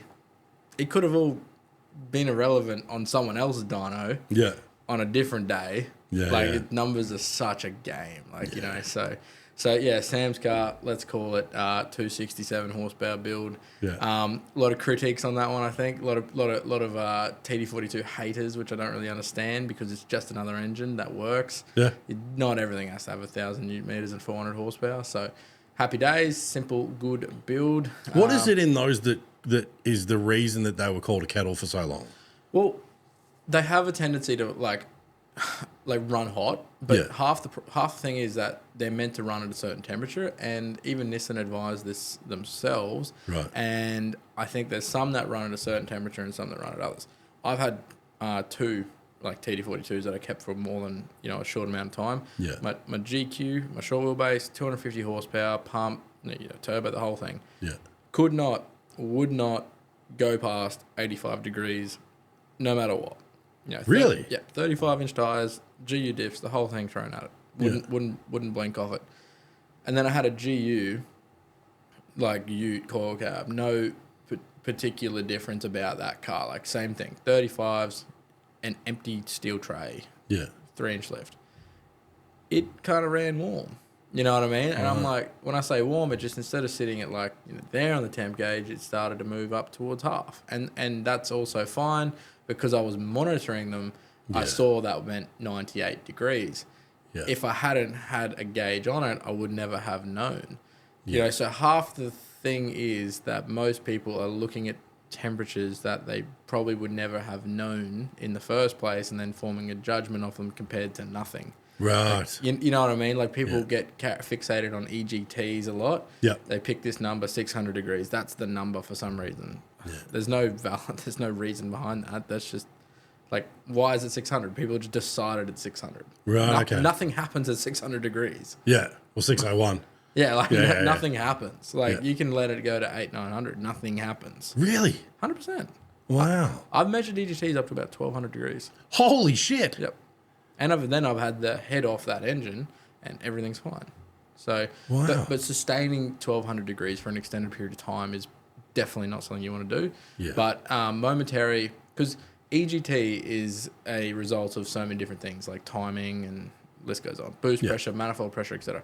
Yeah. Intake pressure, intake flow. EGTs obviously, a culmination of a result from 6 cylinders as well. So you might have 2 hot cylinders, 2 cold, etc. as you move towards the center of the engine. Yeah. So EGTs, like I have a statement I say, EGTs are a myth. They are a myth. Like people carry on like something happens at 600. Nothing happens. You can keep going. Yeah. But I apply the same thing to TDs. They can run at 100 degrees. It's fine. It's not going to blow up. It's probably not, where you want to, you don't want to like that to be your baseline empty driving around. Yeah. I would say that something might be going on. But if you're towing, you're touring, you got a bit of weight in the car, whatever, and you sit at 100 degrees, that might just be how your car runs. They're good up to about 118. So Okay. What happens at 118-ish? well, that's, I believe, where the pressure exceeds the cooling system's capacity. So, like, say cooling system's good up to 14 PSI, 1 bar, 1.5 bar, whatever it is. Yeah. It will start pushing the coolant out of the system, and then, it will lose coolant, essentially. So, that's Right. That's the kettling effect Yeah, okay. Yeah. that we know. The other thing as well is they're a 30-year-old engine. Yeah. So, like, imagine you put 30-pound of boost up, 30-year-old. Like, What are you going to trust more, a 30-year-old Nissan engine or a 30-year-old Toyota engine? the 30-year-old Toyota engine, Yeah. every day. Yeah. Toyota engines are beautiful. They're built so simply. Yeah, well, they're basically a tractor motor. They're so nice, man. Like there's, and the interesting thing with the way Toyota had their engines built and developed, and they had some sort of thing with Yamaha. I think back in the day when 2 great companies building one thing. So many, like the JZ was developed with Yamaha, for example. The FTE engine, which we have not even spoken about, by the way, that is the king of them all. Yeah. That's the one that proves everyone wrong. Like that's such a great engine. Like they built some really good stuff back in the day, and the way they built these engines across each platform, like a 1HZ and a JZ, for example, like the way that bottom end is assembled is not that different. Right. Like it's kind of interesting. Like they're very simple. Yeah. And then like Toyota, the 1HZ crankshaft is the same as the 1HD FT, and then they changed just like for a sensor on the FTE. So they've made something in 1990 that ran all the way up until 2006. And it's still, you know what I mean? Like in cars today, and it didn't get any stronger or weaker or worse. It just stayed good the whole time. It's not a common thing to break. So the Toyota engine for 30-year-old every single time. If you were going to do a build like so my 80 that I've got downstairs, once this is done, that'll get sold and I'll start again because I need more shit to do. If you were going to start with something that was, it's not about numbers, it's about touring, off-road, beach, bit of play, mostly daily driving. What are you putting under the bonnet? So you only really need about 300 horsepower in an engine to do most of the things people want to do. So after that, you're just chasing numbers. So but what motor are you starting with? Well, that's what I'm getting at. So the engine that does that the most reliably and will do it forever is an FTE. That is the way I see it. It has the fuel injection system on that is super simple. Yeah. Like it's a very easy pump. Like there's not a lot of moving parts, I should say, in that. Yeah. It's basically just like a hydraulic pump essentially that is controlled by the ECM and the spill driver and whatever else is controlling that. And then you have mechanical two-stage injectors, so there's no common rail pump. This engine is efficient, reliable, clean, simple to work on. It's a straight six, so getting to things like starter motors or alternators, anything like that, if you had to replace them in an inconvenient spot, it's very easy to do. Yeah. They have a very simple belt system, like in terms of just the way that, for reliability's sake, like runs two belts to the alternator, one for the fan. Yeah. They're the same belt, and then one for the aircon. That's it. Yeah. Timing belt, it's a 2-second job. Yeah. Literally, you can do it in 5 minutes. There's so many positives to that engine. Like it'll make 300 horsepower, do it all day, do it every day, give you 12 litres per 100, and just last. It's the best. What are you going to pay for something like that, though? Because they're a bit rare. Well, they're not. Well, ironically, they're in one of the most commonly sold cars in the country, like Land Cruisers, right? Like they're everywhere. I paid 10 grand for a full conversion back in the day when I did one to my 80 series. I had a Sahara, and I actually put it in the car, and I was like, "What the hell? This thing's so boring." This is in 2017. I was like, "This thing's so slow. What's the point of this?" That's obviously how we got it. Yeah. But you're gonna pay these days. By the time it's in the car, you're going to spend 15 grand to 20 grand on a good conversion that comes with everything you need. Yeah. Then you're going to spend about 12 grand on performance products to make it behave the way you would like your $20,000 engine to behave. Yeah. So you're going to spend 35 to 40 grand before it's in the car and running and tuned. Right. So you really kind of want to buy one with one in it. Well, that's the next problem, because buying one with one in it, the 100 series comes with IFS. So Toyota never gave you everything. You got a 100 series with an FTE, either 5-speed auto, 4-speed auto, or 5-speed manual. Never came solid axle. Yeah. Or you get the 105 series that came solid axle, similar body, similar like luxury interior as a 100 series, but it only came out with a 1FZ or a 1HZ. Yeah.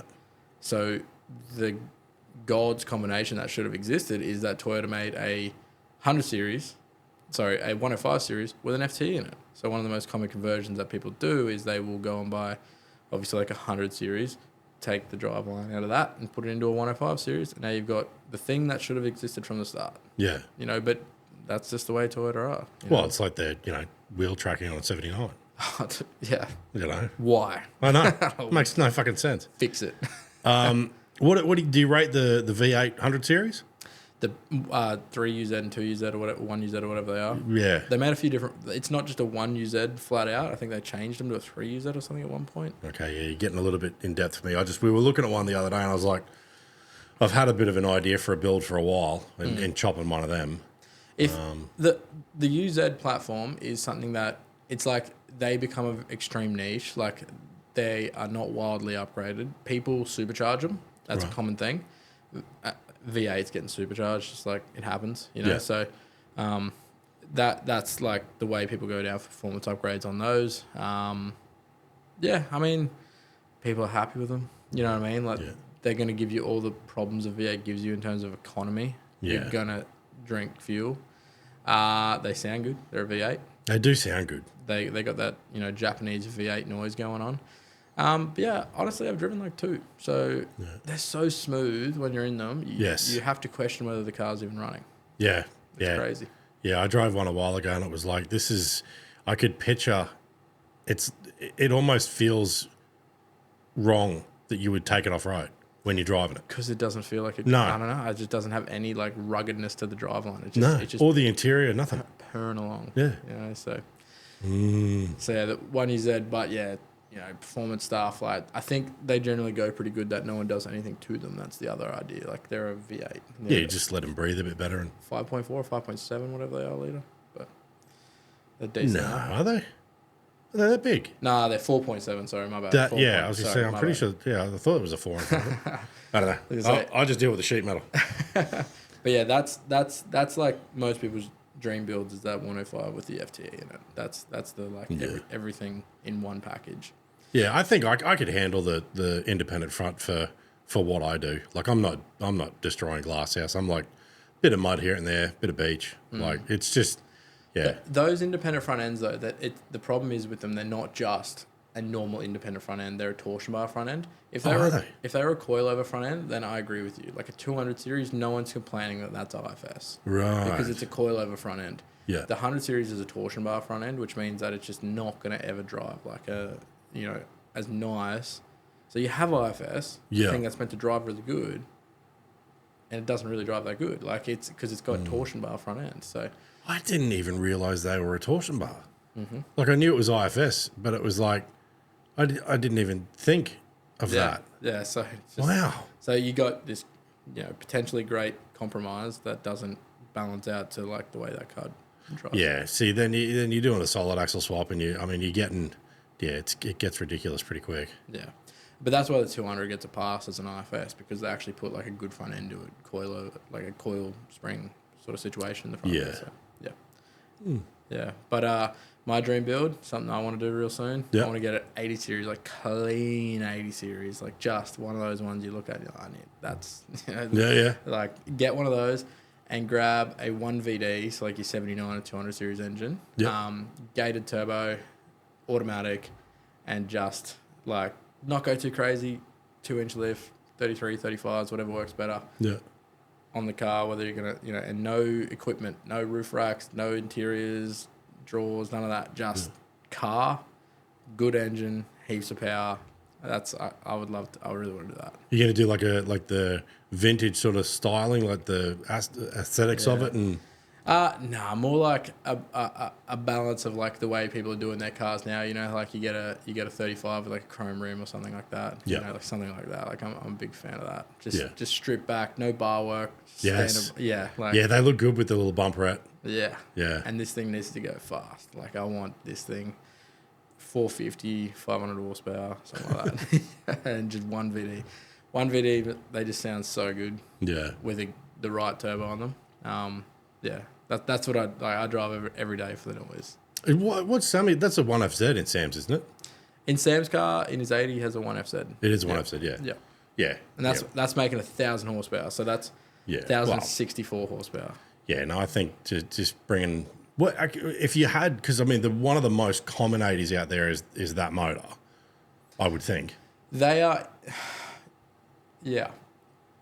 Like I mean, I don't know if they were ever as popular as the 1HZs. I actually am very curious on how many sold. Right. But they're just, there's a different mentality from someone who's, you could spend $12,000 on a 1HZ and no one blinks an eye at it. Like it's pump, injectors, turbo, clutch, intercooler, tune, exhaust. You spent $12,000. Yeah. You know what I mean? Like you didn't even. It's like that's just gone. Yeah. Done. You tell someone who has a 1FZ, it's $12,000 in parts, to make your car have 350 horsepower, and they act like that's an insult. I don't know why. It's like a different mentality. Probably because they spent a quarter of the price buying the thing in the beginning. Maybe. But yeah, the diesel Land Cruiser owners, you tell them, it's like, this is what you need to do to achieve your goal. Yeah. Like, done, I'll take it. It's that same sentence to the one I said, guys. Yeah. This is not everyone, but, No. You say that to a lot of them, it's like, oh, I'll give up on that then. Won't worry about that. It's like, oh. Yeah, I think if you've got, because you've probably got guys that have spent 25, 30 grand or more buying a half decent diesel 80. So that's really only like a third. Whereas you can pick up a fucking petrol 80 for 5 grand. Mine costs 4.5. There you go. I still turbo it because I had all the leftover money. Yeah, true. Well, yeah, there's that. That's true. That is true. But the petrol engines are actually like, on paper, like far cheaper to maintain as well, though. So Yeah. people act like diesel's like the sensible option because it's cheaper to run every day. But it's if you add up like the cost of like an injection pump, injectors, and maintenance of a diesel fuel system, like I mean it's like $4 grand, on those parts alone. Like you won't like $4 grand of fuel gets you a long way.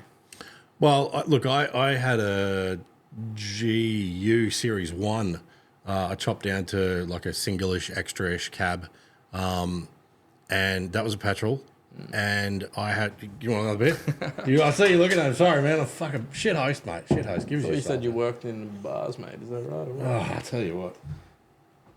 At least you're not offering me cigars. I'm scared of those. Well, hey, we can fucking bust them out if you like. But it'll knock you on your ass. There's a lot of nicotine in that. There's a lot... Dude, I hadn't had one for a while. And... I had one not that long ago, and I sat there just going like, it's like I felt like, but I used to smoke cigarettes too, so for me it was like, geez, what is this feeling? And it took me a second to go, okay, wow, it's nicotine. Can I have a look at them? Yeah.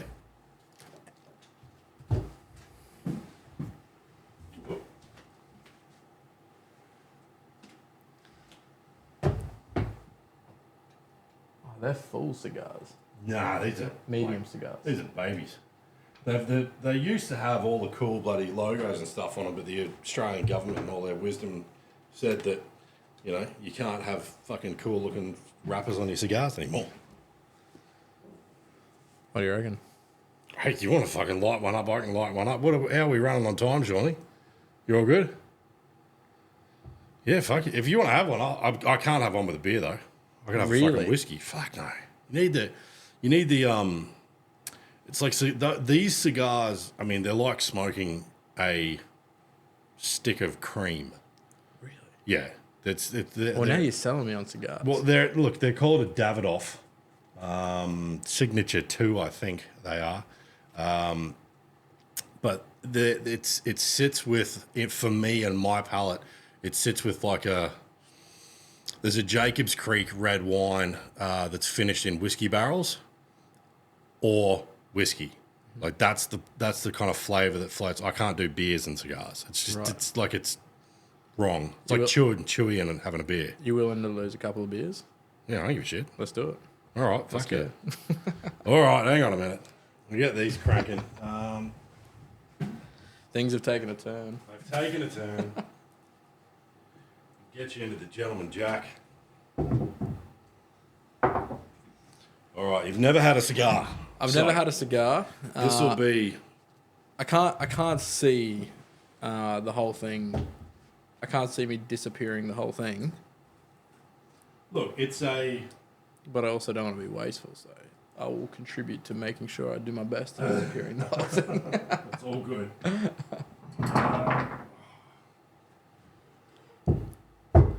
That is beautiful. That's older than me. That's a marble ashtray that my old man had from many, many, many, many years ago. All right, pass him back here. I'll get him ready for you. I really appreciate you doing this. Thank you. No, look, hey, it's not for everybody. I'm a big fan of trying things. Huge fan of trying things. I do. I tell a lie. They had the logo under the sheet in there. Beautiful. So, yeah, they're a beautiful cigar. The thing I love about it is like the amount of effort that is going into preparing that box, the product, the whole thing. I respect that. I love that. It's not just a thing. It's a whole thing. No, it's not just like smoking a cigarette. It's a whole thing. It is. It's. I've always looked at cigars as more of an event. Thank you. Like me with bikes. I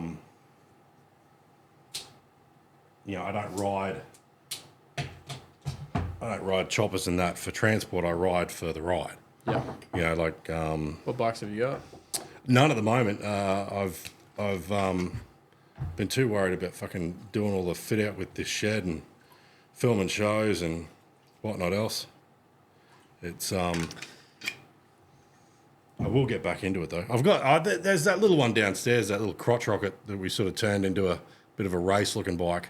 I can't ride them though because they're about 3 minutes into it, my wrists hurt. Like I need to be back and cruising. Yeah. But yeah, I'll get back in. I'll get another one soon. So what you want to do with these, it's going to taste a bit weird, but you want to lick the end, like with your lips. Like just around the Yeah. paper. Doesn't taste that weird. So yeah, fuck. How long has this been? Yes. She's on. So what you want to do is rotate and kind of warm the end of it. Bit of a slow roast. And then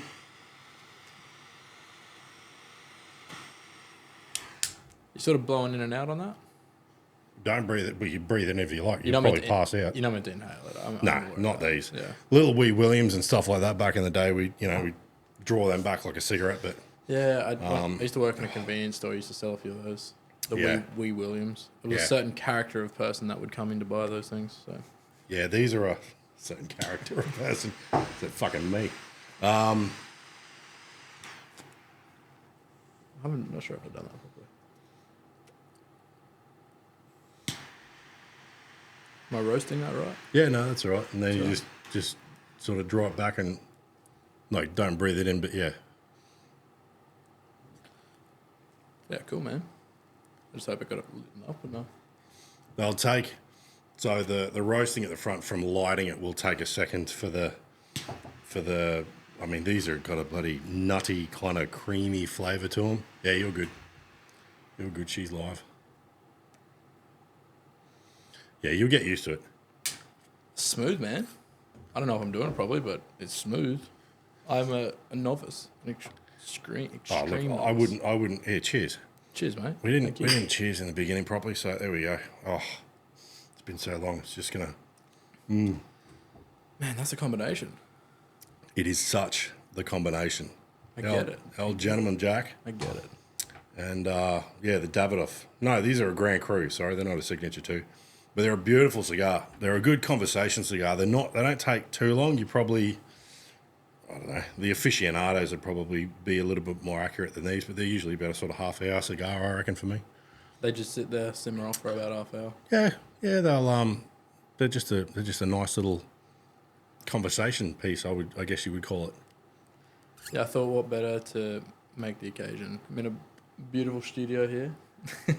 Oh, I appreciate you coming out. It's I'll join you on that.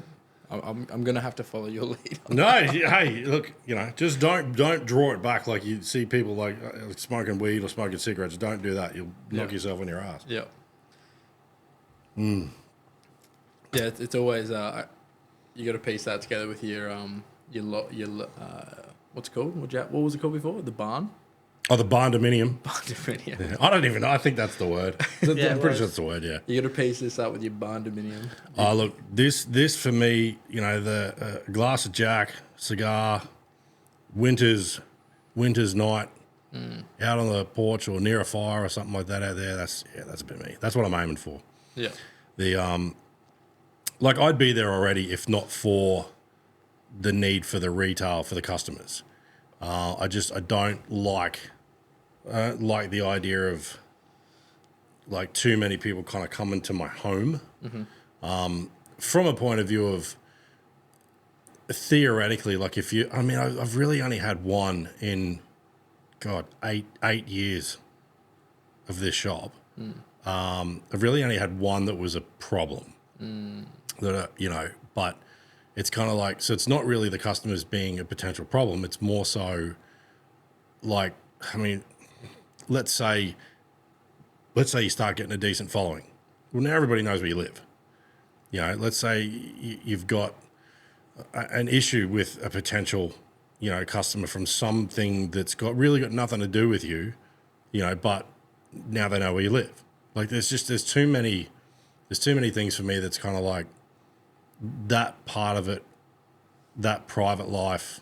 You know, once we're not having customers come on a regular basis, that's when I'll do it. When I'm just doing my builds and like the buy, build, and sell, filming the shows, doing that sort of stuff, like this kind of thing. Like I'd have the studio there and all that sort of stuff, but not just daily retail customers. You know what I mean? That's where I would go once that's done.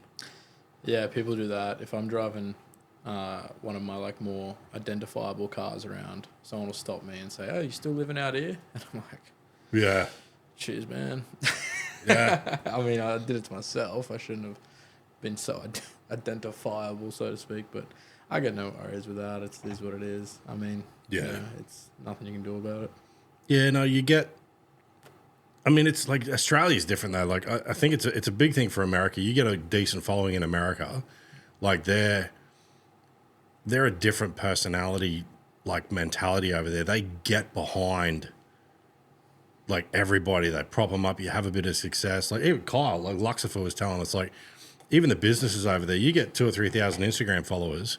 Like businesses will start throwing stuff at you to promote their stuff and all that. And it's just not like that here. I will give you a counterpoint to that. Okay. I recognize what you just said, and I do that. So I reach out to YouTubers all the time, 3,000 subscribers. Yeah. I don't want an influx of messages from them. But if I'm watching someone, and I'll give him a shout out here, Ryan Shanks at Shanksy's Builds on YouTube. He is doing some of the coolest 4-cylinder common rail builds in Australia right now. Right. When I see that, and I'm like, I'm a fan of this. I'm watching this myself. Yeah. Like, this interests me. Naturally, it's going to interest others. Yeah. And I'm interested in that. They're going to be interested in what I'm interested in. I want to be a part of that. The way I see it with these, 2,000-3,000 subscribers, first of all, they're going to grow. Yeah. There's only one way up. You know what I mean? Like they're going to grow. So to be a part of it at the start is a privilege. And honestly, if I was lucky enough to have known these guys and I lived 5 minutes from them, I would just love to be there. And if I was there, I'd be contributing my time. Yeah. So I try and get as part of as much of that as I can. Purely from like, I love what you're doing. Yeah. I think that's awesome.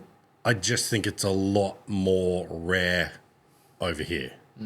Like that group up there, like Barney's I probably talk about it too much, but good old Barney. Well, you know what? I probably wouldn't be where I am without him, and that's literally just conversations. I've never had anything to do with Legend X or Barney, but I've only ever heard really good things about him. He's a legend. I mean, he is just a fucking good egg, but like SP Tools, Tom Tucker from there, Dan at Carbon Off Road, like Mike at Nilruss I've known for forever. Jason at Reese, Huracan Fab, Clayton at Method, like Stephen SP, fucking SP, in-house. Like, I mean, it's like everybody was like, in the beginning, we love the idea, happy to get involved, all that sort of stuff. But I think it's rarer. Rarer? It's more rare. It's more rare. It's rarer. Just, it's not as common. And there's like, they don't seem to have that kind of tall poppy syndrome over there. Like there's a bit of that here. Like people like, and I mean, I've experienced it in the comments as well. Like there's a lot of negativity. Like people are trying to sort of tear you down. I mean, I don't care because I love it. I'm just like, fucking feed that algorithm, baby. Yeah. But at the same time, and I said this on here ages ago from the Pauline episode, like the comment section in there opened my eyes to Australian opinion. You know what I mean? Like I was like, this is wild. Just reading through it. It has no effect on me. But I was like, God, some of you guys have got fucking problems. You know what I mean? 100%. I get it all the time. We'll make like a silly little gimmicky ad about a product that's just a bit of fun. Yeah. And we'll get 400 comments about how stupid it is and whatnot, but we've sold 400 of them, so it must not be that stupid. Yeah. They got that many people happy with them, so. Yeah. But yeah, it is alive and well. I did a video recently where I put up a literal back-to-back comparison, not bludge, not bullshitted in a single way. Literally ran a vehicle on a dyno, changed one part, re-ran it, achieved X, Y, and Z by physical component change, like not into software change. Yeah. You know, I published that. That was like I couldn't have cut a corner on it. Obviously, the magic of video you can do anything with, but like I was. Yeah, you turn it from 3 hours to 10 minutes. Yeah, I couldn't have been more transparent with the results. Yeah. First thing I get people calling up people I know. Oh, your mate's full of shit. You know, it's like. Yeah. It's like 20 horsepower we gain from changing an intake pipe, and it's that's achievable for a start. Yeah. And second of all, it wasn't full of shit, but it's like you risk putting yourself out there, you risk being cringy, you risk all this stuff just because you do believe in what you're doing and you believe in your product and you believe in what you're trying to achieve, and then the first thing that happens is people want to cut you down. So yeah, it's knowing your niche too. Like I'm not funny. Like, I'm fucking, you know what I mean? Like, I've looked at that much different stuff and I've done that many different, blowing rings. Just blow a ring. Talking about experienced cigar guy. There you go. I just blew a ring. Right into it. Yeah, like I've looked at that many different things and like I had a bit of fun more so with some of my outtakes from like the stuff out at Lakeside, and I've put a couple of videos where I've put the outtakes of it at the end. You know, and I'm just like, I'm just not funny. Like, just not. Like, I can't, you know, so I kind of don't, if I was to do, like, I've watched some of Youngie's videos, and it's like, you know, he calls himself daddy and all this other shit. And I'm just like, I cringe, not at him. I go, I couldn't do that. Like, I would sound like a pedophile. It's, you know what I mean? Like, I can't talk like that. Yeah, yeah. You know, if I sat there going like, oh, daddy's coming, it feels weird even saying it. Like, Yep. It's, you know, so I kind of go, no, that's not me. You have fun. Yep. But I think you're always going to have haters, even if you're in your own lane. Well, 100%. The internet is that place, but you do have to be cringe a little bit. And if you're not going to be a little bit cringe, like people are just going to gloss over you, think. And that you don't want to be you don't want to be doing it on purpose. You don't want to go on like there's people out there that their whole stick is being cringe. Yeah. But no matter what you do, it's like, do you remember the first time you heard your own voice on camera? You know, Oh no, that was fuck. I was, but you know, young. you know what I mean. You think like, no way, I sound like that. You know, it's like it's a hard thing for a lot of people just to get over that simple thing. That's what I sound like on camera. It is what it is. What are you gonna do about it? You know. Yeah. I hear people talk about that. Yeah, Well, I don't. Yeah, that was never a thing for me. Well, I have people like I did some videos with someone once, and they apologized for looking this way and looking that way, and I'm just like, man, I was like, their face was really red, and I said to him, I said, think about this, think about the last time you walked past someone on the street, and you thought they were weird looking. Try and remember who that person was right now. Try and even think of the last person you walked past on the street. Yeah. Do you remember? No, you don't. Yeah. So what does it matter what you look like? Yeah. You know what I mean? You're not building a reputation of walking around like it doesn't matter as much as you think it is. You're going to have to sacrifice a little bit of that. Ego. I think it's ego. Yeah. I think you're going to have to sacrifice that a little bit and accept that you are the way you are. You look a certain way. You sound a certain way. Your personality is a certain way. Yeah. It's going to work with some others, and people are going to absolutely hate you, and you can't change their mind, and that's that. And you're just going to have to. That's it. You know, like just to appreciate the people who appreciate you, and mostly forget about the people who don't. That's how I try and treat it, at least. This is beautiful, by the way. They're a good cigar. They are a very, very nice cigar. I get these from the Index down at, I think they're in Newmarket. The coolest, if you ever want to go into like a cigar shop and get some education, Glenn that owns that. So that's this is a kind of like a base like humidor, because it's a sealed, semi-sealed box with a controlling, humidity-controlled sort of satchel in it. He's got a room that is probably half the size of this studio that's all temperature-controlled. It's like filtered air.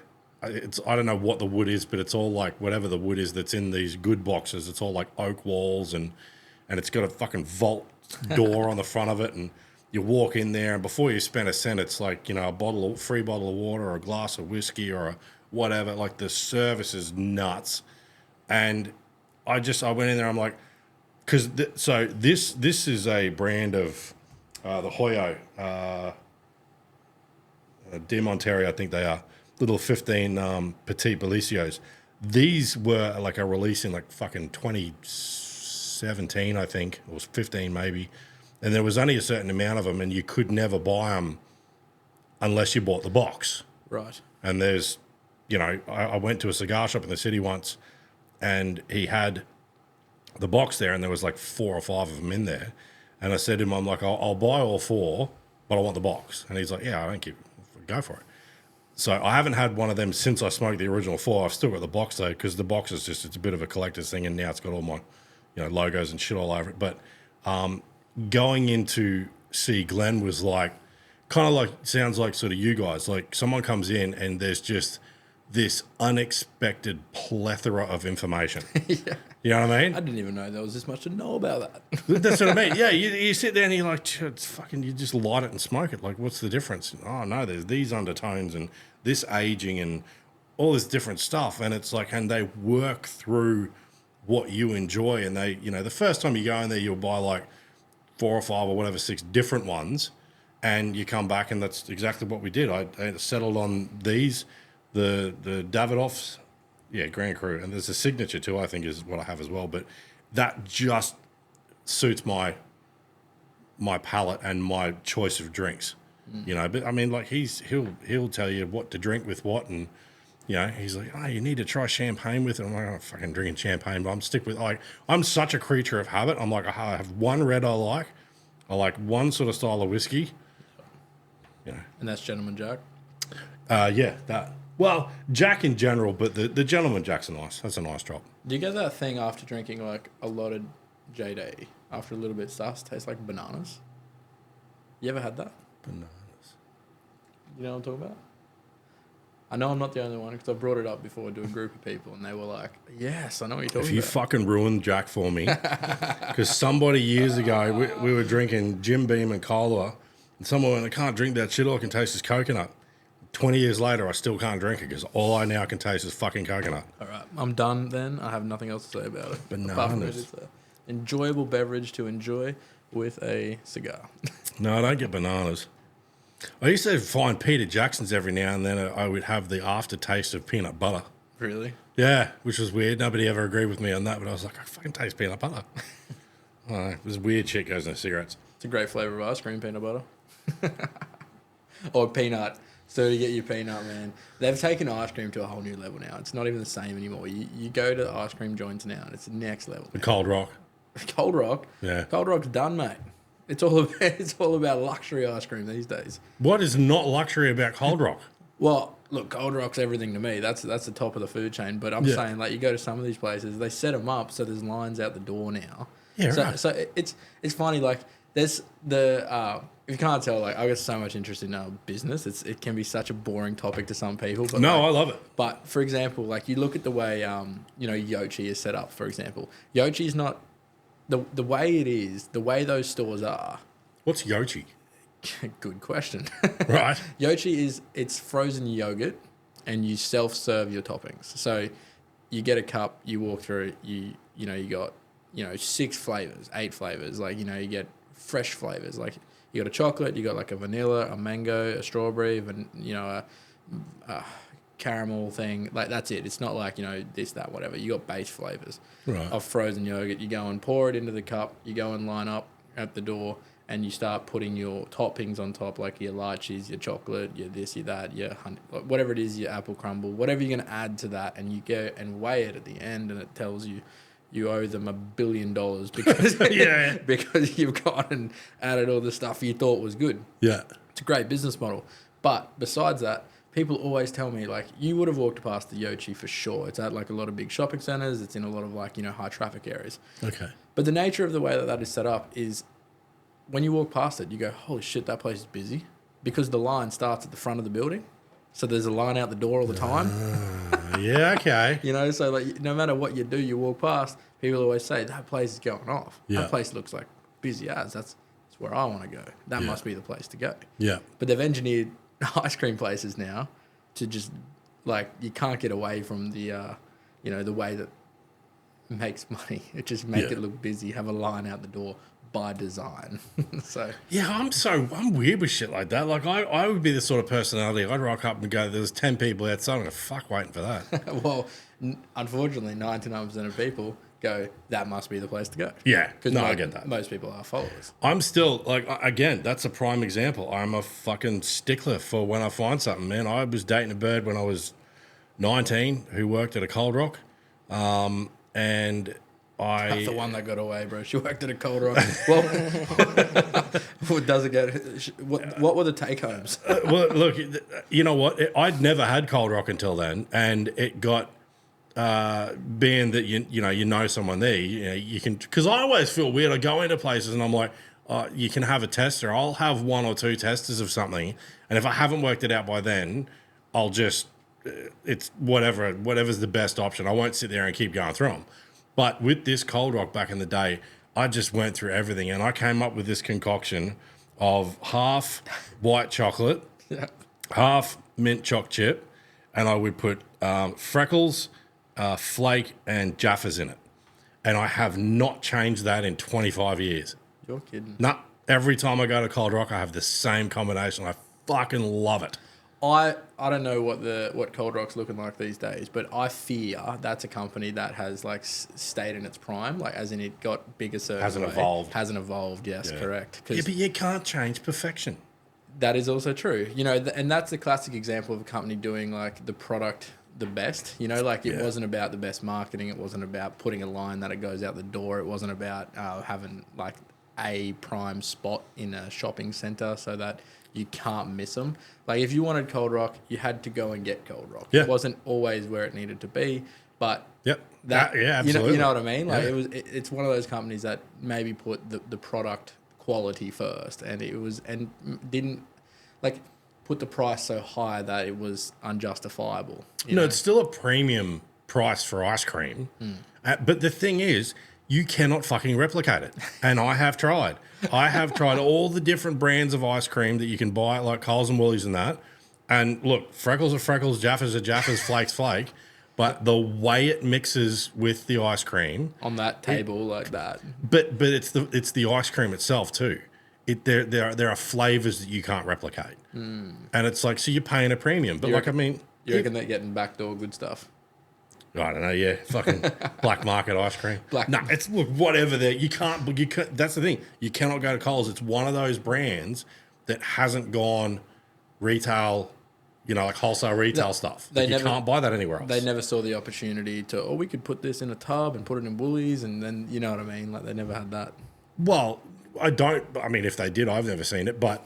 Well, maybe they should. Maybe you should reach out. Maybe there's the time. You guys ever put freckles and mint choc and all this in one tub? I reckon it'd be a big seller. But that's the thing. How many you've got? It's like how many different combinations do you like? Look at Ben and Jerry's. Like it's effectively like a modification to all the Ben and Jerry flavors. It's a base with whatever and these mix-ins. Then you've got dickheads that go, I fucking want Jaffas, And I get it because it's like if pizza rocks up and it's got pineapple on it and I specifically said no pineapple, I'm not fucking eating that pizza. I won't pick it off. Really? I can taste the leftover juice. You're really picky with food. Yeah. Really? Yeah. I'm better when I lost my weight last time, I was kicking along on the carnivore diet and just like steak and eggs.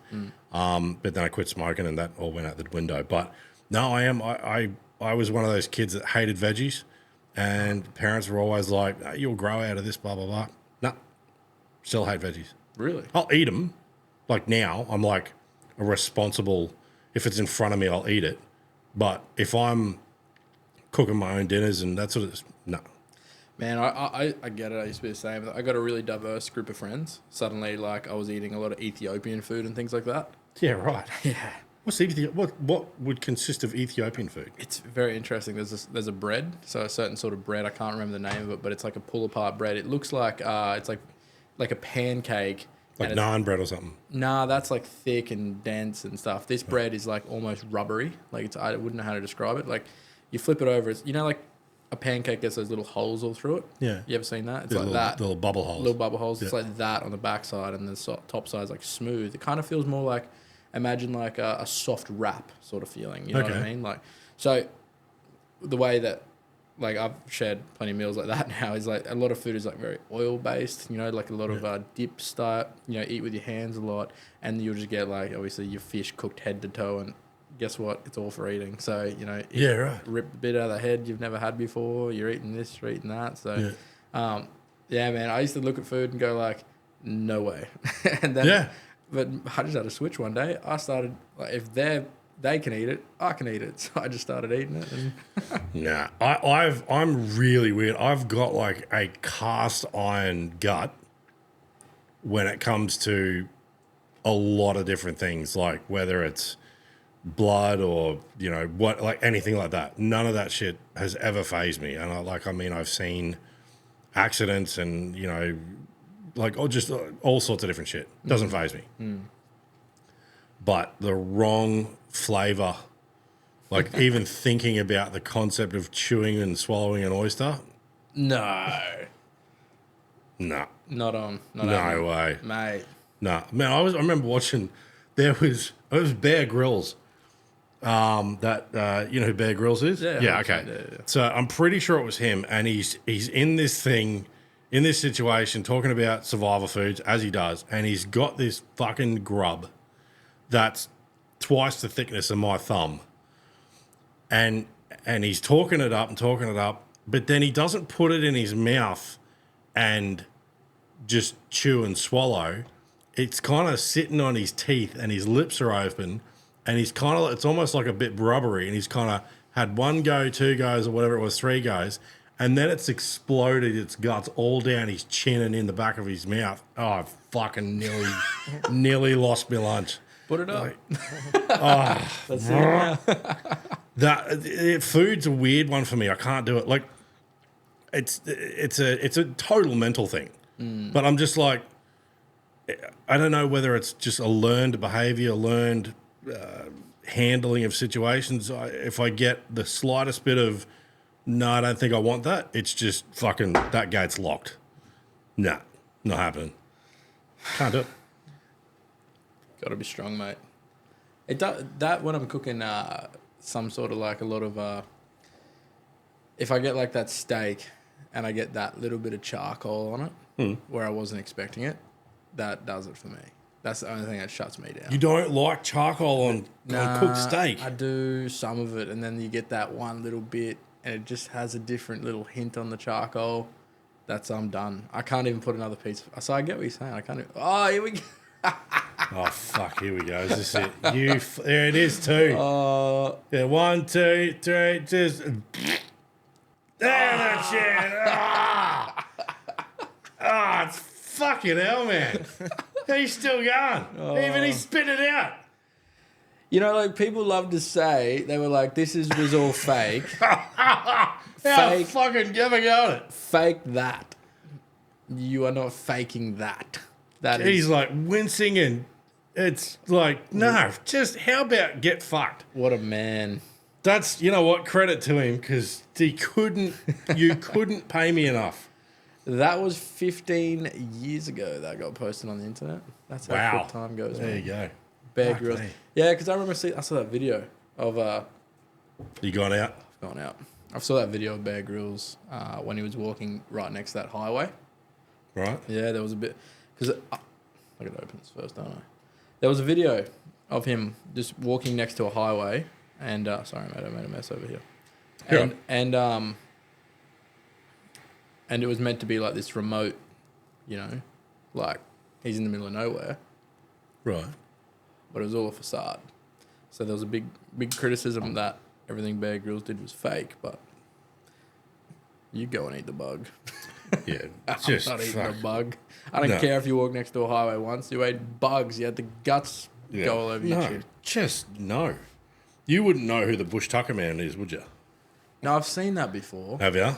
Yeah, that's what was on TV when we were coming up. That's like, I'm going to say late 70s, early 80s. But yeah, that was, he was an interesting fella. He was going around the Australian bush and just talking about this, that, and everything else, and what you couldn't eat, and different trees, and the history of this and that, and whatever else. It was that was really educational. I don't ever remember having a reaction like that though. Yeah. Well, There you go. Well, I reckon, you got any other topics you want to touch on before we fucking wrap this thing up? No, man, that's really it. I really appreciate you having me down here. This is it's been an absolute pleasure to see the space, like what you've done here and what you're doing is yeah, it's good, man. I think you're doing very well. I appreciate it. It's been a challenge, but it's my curiosity is the thing that keeps me going, because I mean I've said this on here a heap of times. Like, I love stories, and I love the business side of things too, where people have come up with an idea and just gone, fuck it, let's have a crack. Yeah. I think there needs to be more of that. There needs to be, that mentality of people actually, getting out and giving something to go. Yeah, I tell anyone that's listening, if you are thinking of in your life, like talking topics, I'd want to get out there. If you think like there's something that you want in your life and it's something that you wished existed, other people want that too. Yeah. So just you got to qualify that idea. But if you think that it's, good enough, you can run with that. And then just start looking at your surroundings. Like, what led you to, spend your money here? Was it convenience? Was it, quality? Was it what got you in the door at that place? And then run yourself through those questions and question your actions more throughout your day. And then, put those two things together and you'll get an answer as to whether or not it's something that you should do yourself. Because I absolutely believe that more people should have a crack in life. Like, if anyone ever works for me and they say something to me like, I'm going to go and start my own X, Y, and Z, it's like, I'm so happy to hear that. Yeah. I'd rather that than you be unhappy here. It's like, yeah. So it's, definitely look around you, look at what gets you to like, end up in places you're at, look at everything you like and ask yourself the question, like, do other people want this? Yeah. And the chances are they probably do. Follow that passion. And just run with it. Yeah. And just believe in yourself 1,000,000%. Even when you do, you still question yourself, but just get through it. Absolutely. I agree with that. Like, I have at many times sat back and gone, for whatever reason, I have just this unwavering and at times completely fucking blind faith that if I just keep going and a refusal to die, that what I'm chasing will sort of work itself out. Because I think that there's a lot of people have dramas in the beginning because they go, I don't know what to do first. Do anything. Yeah, it's just take a because people go, I don't have a plan. It doesn't even matter if you do have a plan, if you don't have a plan or whatever. It's like, take a step. That will reveal whether it was a right move or a wrong move, and do another one, and do another one. And as you take each step, you learn what to do and what not to do. And, it's a little different for people when, that it's something's got to work or they can't buy food and pay rent. It's like, okay, well, then you just have a bit more nous about you and go, well, now's not the time. I need a job. But, there's so many times it would have been easier for me to go, fuck it, I'll just go and do some of this stuff for somebody else and get a paycheck, and it'll be a lot more consistent, and I can plan a holiday, and all that sort of stuff. But for me, like, I know, even now, 8 years in, I don't have a dot point perfect structure of what me going, yes, I've made it to my thing. Like, I don't know what that is yet. I know some ideas and I keep pushing towards that concept, but that's forever evolving. And I think, a lot of people need to back themselves a little bit more in a smart way. Again, if you got kids to feed and a roof to pay for, but you know what? Most jobs take up 8.5, 9 hours of a day, call it 10 with travel. That's a lot of time left in the day to move your concept forward. Yeah, it absolutely is. You have those times before and after. And if you really believe in it, you'll make it work. And you'll get through all the barriers that are stopping you from achieving that. You just... I also believe in shutting an idea down as quickly as it arrived if you think it's not something you're actually going to commit to. Like, yeah.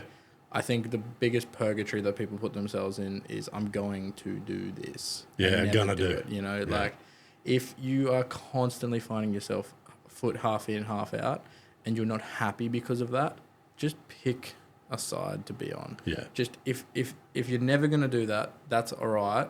It's fine. That doesn't mean you're not successful. Yeah. You can just look at what you do have and do it better.